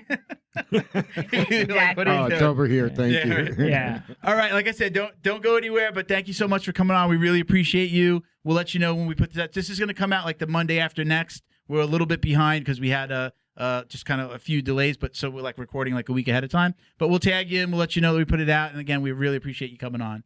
Thank you so much. Sounds good. Thank you for having All me. right, Okay. all right. She's pretty awesome, huh, Dude. I really can't wait to see her fight. I can't wait to see her progress. Yeah. I think especially, I'm not going to use the word pressure, but I will say that there are a lot of people watching her now Yeah. because of the Gabi fight, because of her taking down Gabi Garcia. Okay, yeah, but I think that now you understand where she is mentally in the game Yeah. with that upbringing, with that wonderful father. Good job, sir. And Mr. Levy, probably. Yeah. I would assume. I would right? assume, yeah. And just that you could just see it in her eyes, like she's dialed in, man. I mean, She's 25. her father putting her into competitions and then Mhm. putting up her against bigger, older people at that age. Yeah, She was made for that fight. She was made to fight Gabi. Like Yeah. that was supposed to happen. well, you heard her. She You said, I lost that first fight, and then I won that second fight. And realized that like, was oh, it. Wow, this is You know, this is so what it feels like. So This it is takes- why people do it this. It takes two to tango, right? Like, Mhm. yeah, she had a supporting father, Yeah. but she was also receptive of the support or support. And you Yeah. know, we were talking about it now looking back, but you can imagine like, you know, having a kid at that age with that kind of pressure. Fired I mean, up. like, you can go one or two ways. You could really start to rebel. Yeah. Or you feed, you know, Yeah, you feed she off was- of it. she You was a feed off monster, of man. that pressure. Yeah, so But- I think mentally. What's up? were raised to conquer great I feel that the what's the Batman one? You were raised What? and you was merely raised- found the darkness. Yeah, I was raised by that's it. Something. Bane. Yeah. I'm Yeah. from Batman, So you right? calling her Bane? I don't know the whole thing. She Bane? She's Bane in that analogy. You know who I am? Have you seen the meme where it's the dude in the pink singlet that's like got his arms out? I was telling my wife the other day about she didn't realize it. I was just like, yeah, anytime she's always complaining that I'm always in the black versions of our t-shirts and the sponsor stuff. Yeah. And I'm like, I get other colors for the guys. I said, you know, I usually like I'll do pink for you because you have the flamingo shorts. I always think course. pink and that's for you. I'm flamboyant in that way. Yeah. Yeah, I like just dressing like that. I love black because it makes the fat guys look a little. You're not slimmer. fat, bro. Yeah. Sturdy. Anyway, all right, little housekeeping here, sturdy, right? Sturdy. I could see him on a date with a girl being like, "Well, you're real sturdy." You won't see me on a Yeah. date with a girl. I I'm a used to married say Back man. in the that. day, back in the I day. used to say that to girls. Yeah. You when look they were sturdy? sturdy. Yeah. Yeah. I How'd was that like, work out for you? Wow. no, because it's not thick. It's not thick. It's not fat. It is an incredible insult to call a woman sturdy, I just so don't you know. I Yeah. thought it was like you're athletic, you're strong, you're good. Yeah, those are all great that's- words, not yeah, sturdy. not sturdy, bro. To me, sturdy. She's not a always- building. Don't say Sturdy's sturdy. a compliment. All right, a little housekeeping. Shout out to our Patreon podcast patrons. They include Carlson Gracie Winterhaven in Winterhaven, Florida, cgwinterhaven.com, and at Carlson Gracie _Winterhaven on Instagram. We've also got Carlson Gracie Broward County down here in North Lauderdale, CarlsonGracieBrowardCounty.com, at Carlson Gracie Broward County. Shout out to John Way Martial Arts in Plantation, Florida, johnwaymartialarts.com and at John Way Martial Arts. Our individual Patreon Podcast patrons also include Jebediah Berra, Robert Walker, Frank House, BOA Athletics, Boa Athletics. Check them out on Instagram Boy. at Boa_athletics. Jason Smiley, CJ Carroll, Mission 22, Chuck Reddoor, and Roberto Santiago. If you'd like to support the show, visit patreon.com/Jiu-Jitsu Dummies. Join, and you're automatically entered every single month into our monthly giveaway to win at least $100 in Jiu-Jitsu swag. Listeners who submit questions are also included in that raffle each month. So Double if we dipping. use your, do it. If we use your question on the show, you're entered into those drawings. And just a little side note, we did change how we do it. If you send a question, you got to listen to the show and say, hey, I heard my question used. That's why I give you the handle. You got to go check it out. I'm not going to chase people around. Yeah. And, there are people that just like submit for free giveaways around that have nothing to do necessarily with jiu-jitsu. So I kind of caught on to that a little bit. Right. But What, they if just you want listen to free the swag? show, we'll send it to you. And I'll tell you what, I almost always send you more than you want anyway. You're always going to get like a sticker, or I might send a mug. We're always going to send something extra. So make sure you listen to the show. It's like airport rules, right? See something, say something. Say something. There you I go. gotcha. All right, that sounds good. Get All right. something. Get something. Ooh, see something, get something. I like that. All right, so Yeah. All of us here at the Jiu-Jitsu Dummies would like to thank the entire crew over at Flow and Roll for their tremendous support. They are renowned for their incredible t-shirt designs, and they have something for everyone. Flow and Roll quickly rose up to become the premier custom apparel provider for academies big or small throughout the United States. So shoot them an email about your custom order, flowandroll@gmail.com, and they'll be more than happy to get you hooked up. Check them out on Instagram at flow_n_roll for samples of their gi and no-gi kits, and they conveniently offer flexible payment options too. Head over to flowandroll.com for more details. And while you're there, pick up a Jiu-Jitsu Dummy signature tee, now exclusively at flowandroll.com. And remember, you'll get 20% off your online purchase of t-shirts, rash guards, or gis with code JJD. Special thanks to George Hernandez, Claims Adjuster. Have you experienced damage to your residential or commercial property in the state of Florida from flood or fire, storms, theft and vandalism, even sinkholes, just to name a few? Don't get stressed out dealing with your insurance provider. Call George Hernandez today and let the professionals get you the most compensation possible. Visit hernandezclaims.com or call 305-712-6751 to get help now. And stay in touch with them on Instagram at HernandezClaims. Hey, y'all. Is it called an ampersand? the N symbol. The and is? What's the at symbol called? The at symbol. It's just called the at symbol? I don't know. Okay. I'll look that up for you. We'll get back to you on that on the next episode. But everybody, at Jiu-Jitsu Dummies for all the you ways need to all watch. that for that? To What? read the at symbol? Take Yeah. the long way home. Yeah, I get. Anyways, just go ahead and visit at Jiu-Jitsu Dummies for all your ways to watch, listen, support, donate to our scholarship. We award a 1-year scholarship to veterans, first responders. Honestly, anybody who's a good person who's embodying jiu-jitsu, that's who we want to focus on. The at symbol Yeah, what is it? is officially called commercial at. Commercial at. I don't know what that means. Commercial at. Oh, wow. Commercial at? Oh, you've been around for a while. You heard that? With- Oh, you've been around. yeah, that's a whole nother podcast. There's gaps in my great knowledge. Yeah. Yes. Somebody's getting a spanking today. Just for Hey, that. shout out to the tribal guy. We both love our paddles. You got you've been wanting to do that. No paddle wars. Show everybody your paddle again real Love quick. it. Yeah. Let's It's see so your awesome. paddle, baby. Right? This guy Nice nailed it. paddle. This tribal This guy. tribal guy This at tribal guy. this tribal guy on Instagram. At commercial. And check him out on Etsy. It's etsy.com/shop/this tribal guy. I mean, just go You on can- Etsy. yeah. I'm sure He's got lots of stuff that you can order right there This is on custom. online, but he can also do something custom like this. Yeah. It's amazing. Bo, you're up next. Have you thought about what you want to do? You get the next one. I don't know if it's wise for anyone to try to interpret my life. Yeah. Yeah. I might if you don't take it, if he does another one, I might do something for myself personally so that I can hang it in the home gym. I love this one. I asked for one that something to do with the podcast, Yeah. right? Do one But for you. I You can't take yeah. it out of here. Yeah. That's definitely want. part of here. Yeah, I told Bo I'd like to. I mean, it's good here. It looks good here, but I'd really love to like kind of put it on the wall or something, like have it hanging. Yeah. In the next studio. The next we were studio? talking about. Are the we next moving studio. on up already? Within the next 6 months, definitely before the end of the year. Within the next way. 6 months, there'll be the next iteration of this, and it's going to include. Is this area to podcast doing shoot. good, dude? It's doing all right. Yes. But remember, But in 6 months, it'll do well enough. I do have Hopefully. another business. You got a roadmap? I've had a job in another business that Dude, helps. I love that you love support doing this. this. Thank you. I fucking love it. I love it. I love meeting people. I love giving shit away. I love being involved with the scholarships. I love being involved with the nonprofits. Yeah.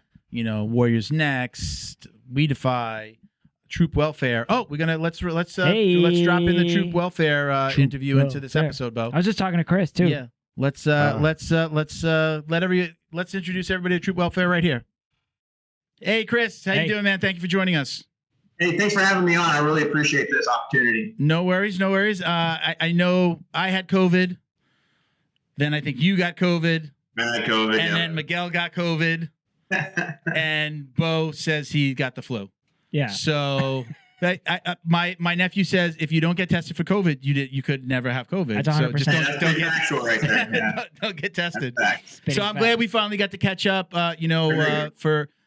For the listeners who follow us and listen to every episode, we've been talking about you, I think, throughout pretty much the month of December and parts of January. Yep.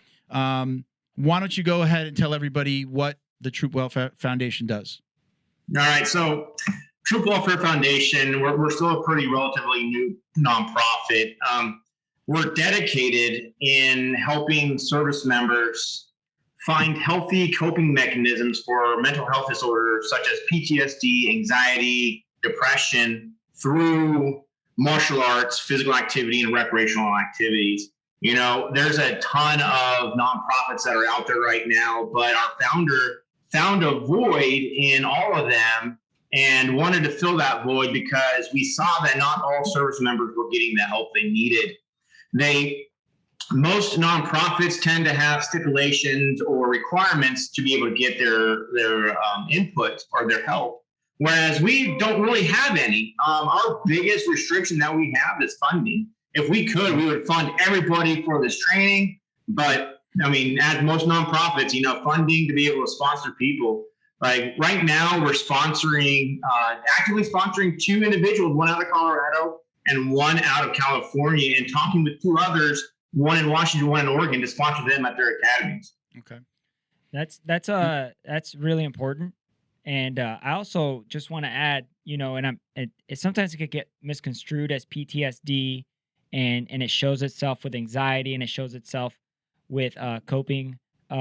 Is actually what happens a lot is people join the military at 18, right out of high school. Sometimes they come from. I mean, I'm a veteran. I've had soldiers that I've been in charge of that are from a town where they've never seen a 4-lane road. They've never had a cell phone. Yeah. It's not saying that it's a bad way, but I'm just saying overwhelming. It's not only that, but I'm saying like then they're in the military for 3-4 years. Sometimes they re-up, they do 8. Sometimes they have a full career, like Chris. You know what I'm saying? Yeah. About to retire. There's this thing that happens that when you get out, you have to like re-assimilate to civilian life. Yeah. And there's things that you're not used to, like you can't talk to people a certain way. They can't relate to the things you relate to. You didn't go through like what you would consider like a civilian normal path of life, like out of school into college or maybe straight into the workforce and then some supplementary school and stuff like that. Yeah. So like you really do feel like, oh, I can't relate to these people. And they don't there's not much in the way we talked about this with Drew way back, and Chris, maybe you can address this a little bit.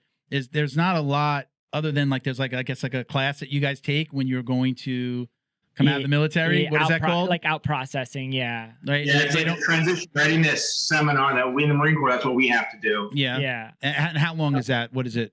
Like one day, a few hours? No, the Marine Corps has it, and I want to say other ones have it, but it's basically a week long that you go, you sit down, you get shotgun blasted with a bunch of different information from different people. Mm-hmm. And then they send you on your way. You got to do some online training, and then pretty much that's about it. Yeah, but no, I actually agree. I mean, when service members get out, regardless of how long they serve, you're in a different culture. Now you're going back to civilian world. And sometimes they don't find that purpose, when they get out, and they have to find, veterans have to find a new purpose when they get out, because the last X amount of years was the military. Yep. Yeah.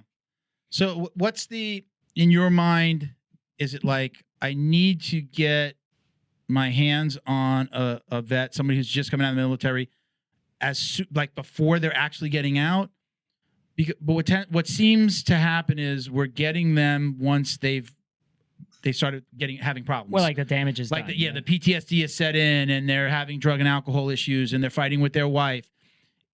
How much better would it be if we were getting them kind of like right as they're coming out? Like almost even like, I know a lot of guys train, in the military, but can we get them like as they're coming out, so like they've got this new brotherhood as soon as they get out, versus, hey, we're getting them once they start to have issues, and then we're presenting them with the solution that is jiu-jitsu. I think the word needs to be put out, and then as a problem would occur, then the sourcing or the implementation of the solution needs to be. But if on that out processing thing, maybe if it could get thrown around to all the bases, it's like, hey, these things are available to you as a person. Is that not happening now, yeah, Chris? Right? Is that happening? Is there something like that? So it's one of those things that there's information out there, and I always tell my Marines this all the time, is you don't know what you don't know until you know it. And there's a lot of programs that are out there that I'm finding even now, after serving 19 and a half years, I was like, I did not know about this. I did not know about that. And like what you were saying, though, was if we catch them early, or just helping people transition, getting them the sense of camaraderie or the group, then that's going to be able to help them mentally and physically. And that's one part of our mission statement in Troop Welfare Foundation is, to help out with recreational activities. Right now, coming up in May, we're actually going to be having our first annual virtual 5K, 10K, and we're still in the process of building it, but we're doing more of a camaraderie building. And our future, we want to do get-togethers. We want to go on hikes, camping, bring that camaraderie back together so we can have the brotherhood, the sisterhood, and, deal with our issues together, because that's what veterans tend to miss all the time. And I know from looking at your Instagram, it doesn't just say jiu-jitsu, it says martial arts. Are you a martial artist yourself? No, I normally do train jiu-jitsu. Okay.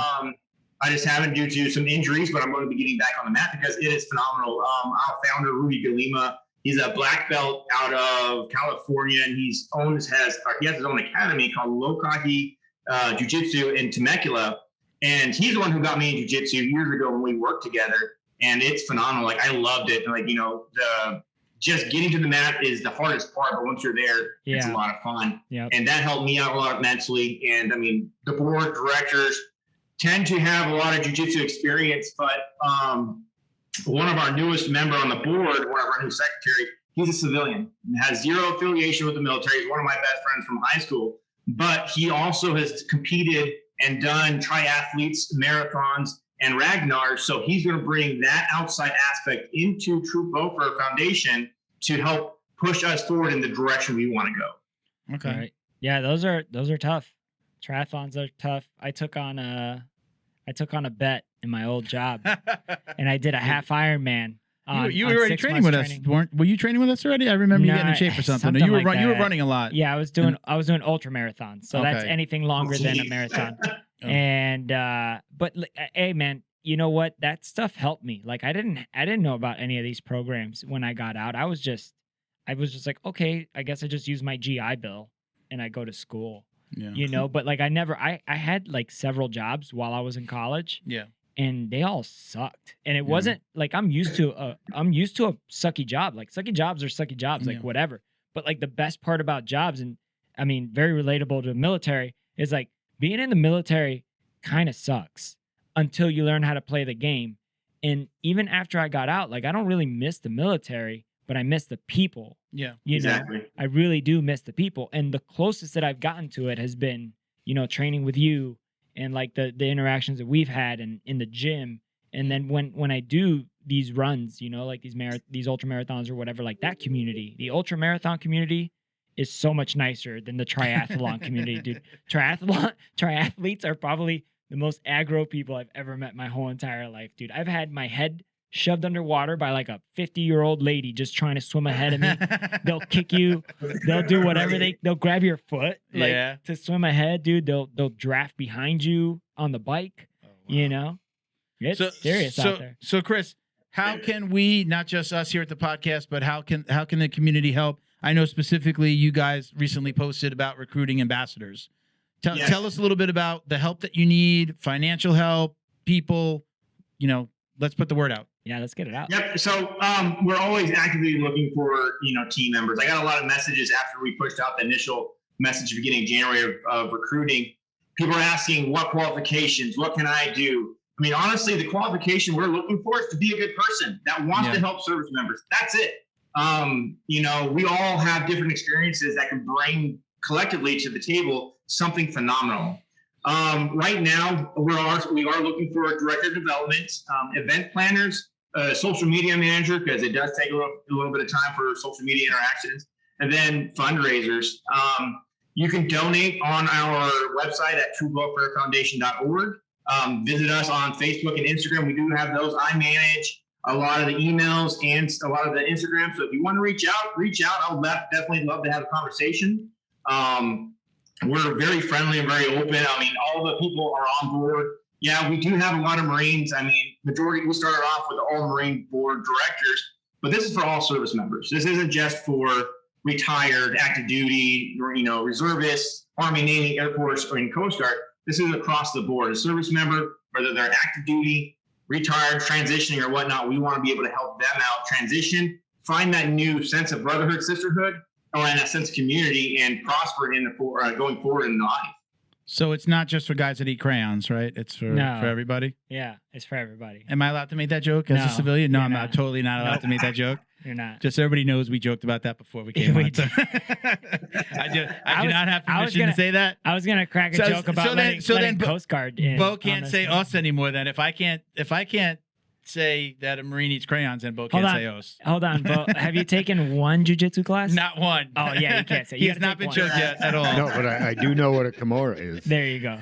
I think once you get your first stripe on your white belt, you're allowed to take an MMA. You're allowed to say, take an MMA fight. Whatever. Do the shaka, right? Once you get strike. Yeah. No, you can't do that either, Bo. You can't. You're not allowed to do either one of those. You have to take at least one class. I'm a long-haired beach guy. I can do that. Oh, true. Yeah, he's got the beach bomb thing going for sure. I've always been. So, Chris, we're gonna put your information, the information for True Welfare. We've done it in a lot of the episodes already. Yeah. We're gonna put your information into the bio and the description of not only the podcast, the sound, that you can download from like Apple, iTunes, and Google Play, but we're also gonna put it in the description on YouTube. Okay, and then we'll make sure that we keep you in the. I think we still have you there in the link tree on Jiu Jitsu Dummies. So at Jiu Jitsu Dummies on Instagram, click on that link, and Troop Welfare is pretty much there at the top. And if you want to donate and support, and just Chris, let us know what else we can do. If there's anything else that you want to do with the podcast, I know this. It may sound strange, but giveaways are always good. Like if you want to give away some T-shirts and we do a little giveaway or something, just drum up some excitement about what you guys are doing. And sometimes it does take, got to throw a little something out there, and then people start following and start getting involved with the message and are more apt to help. Yep. Once we do absolutely. That, and that's what we're trying to do is we're trying to find a good vendor for the additional swag that we're doing and getting it up on the website. I got a guy for you. I got a Flow and Roll. He's actually Sean from Flow and Roll. I'll put you together with him. Amazing. He's an amazing. And look, besides just being amazing, he does he's our custom gear sponsor on. His gear is so good that once I got his rash guard, I decided to move. We're slowly moving our entire podcast store over to his site. So he's printing our T-shirts. I just got a quote on keychains because mostly what we do is with our swag shop is I'm giving it out to guests and we're doing giveaways. Yep. So he's got our T-shirts. We're about to do a keychain, a mug, and a custom rash guard that's branded for both of us. But his gear, not only is he a great guy, but his gear is awesome. And that's not BS. Every rash guard that I have has like the little fibers, the fuzzies start to come out right away after one wash. I've had his rash guard now for about 3 months. I wear it every week. Not one fuzzy, like the material doesn't come out. It's got like a little elastic waistband so it doesn't come out of your shorts and fly. awesome stuff. Like the gear is just incredible. Yeah, So he's so good. yeah, I mean, I'll put you guys together if there's anything that he could do, and like, again, he is putting our stuff up on his website. So like, I don't even have to touch his stuff. I'm not sure that he would do that with how many other companies he would do that for, but that's kind of our agreement so that I don't really have to touch anything. He prints it, keeps it in stock, and then sends it out for me. So, so that's what we're doing. Cause he's just a good guy like that. So I'll put you guys together. I'll introduce you guys, whatever happens. But, again, he's a big supporter of the show and he's a veteran as well. So, maybe you guys can do something. So, Chris, listen, we're going to let you go. I appreciate you coming on. We'll put this, we're going to have this at the end of our Amanda Leve episode. And, we'll, again, anything else we could do, just let me know. All right. Will do. Just do one thing, just reiterate that we are going to do the 5K, 10K in May. Okay.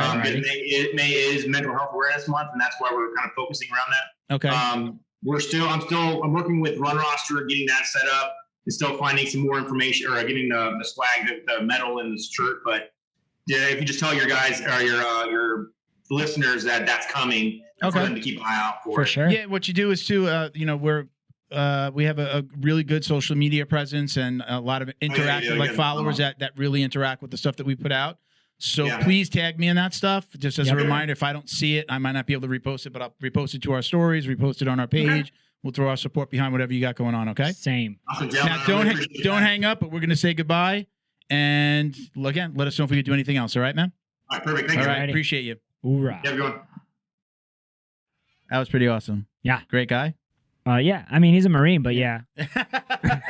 Go check them out at Troop Welfare Foundation and Troop Welfare Troop Welfare Foundation. Is it .org? Did he say .org.com? I believe so. Yeah, let's double check that. Yeah, let's double check it. Let's double check it. Hey, listen, I'm just gonna hit that little airplane guy. Yeah. I'm reposting his stuff. Actually, I think I already did. So go ahead and check out .org. TroopWelfareFoundation.org. You can get on there. I know that they have some swag available. Yeah, sure. And you can actually donate on the website as well. So let's give them some support. We again, they got a virtual 5K, 10K coming up in May. And they're looking for ambassadors. They are. So. I just reposted that actually. Okay, very during cool. the little break. Thank you, dude. I didn't do it for you. I did it for the troops. Was that while I was posting our just so everybody, if you jump over to TikTok at Jiu Jitsu Dummies Podcast, you can see our new TikTok. But in our Brazil, new mat enforcer instructional, we're trying to get off the ground. Hold on. It's obscene. One second. In Brazil, do you think there's a whole country of people saying chick chock? Since they can't pronounce the T's? Thank you for the burp, Bo. I appreciate that. You're welcome. It was fresh. And I don't know what the belch, blue belch. Eh? That's what I did. Right? Chick chock. Yeah, but I think the T's like in the middle of a word. No. What about when Felipe says teenagers? He doesn't say teenagers. He says teenagers. Does he? Yeah. I don't think so. Yeah, he does. I'm gonna ask him. I'm just gonna see him next time. Say teenagers. Where are teenagers from? The teenagers? They're from their parents? I don't know how to answer that. Right. No, man. Where are you going with this? Yeah. All I'm saying is, in our Brazilian community, we love you very much. Obrigado. Very much. Everything's Very much. Well, much ends in CH, but check out our chick chock. That's what I'm saying. You had to. Thank you, everybody. Appreciate you guys sticking around. Peace, love. Peace, love, jiu-jitsu, baby. I wore the shirt the other day. Got a compliment at Publix. Yeah? Yeah, I did. Yeah. Oh, See?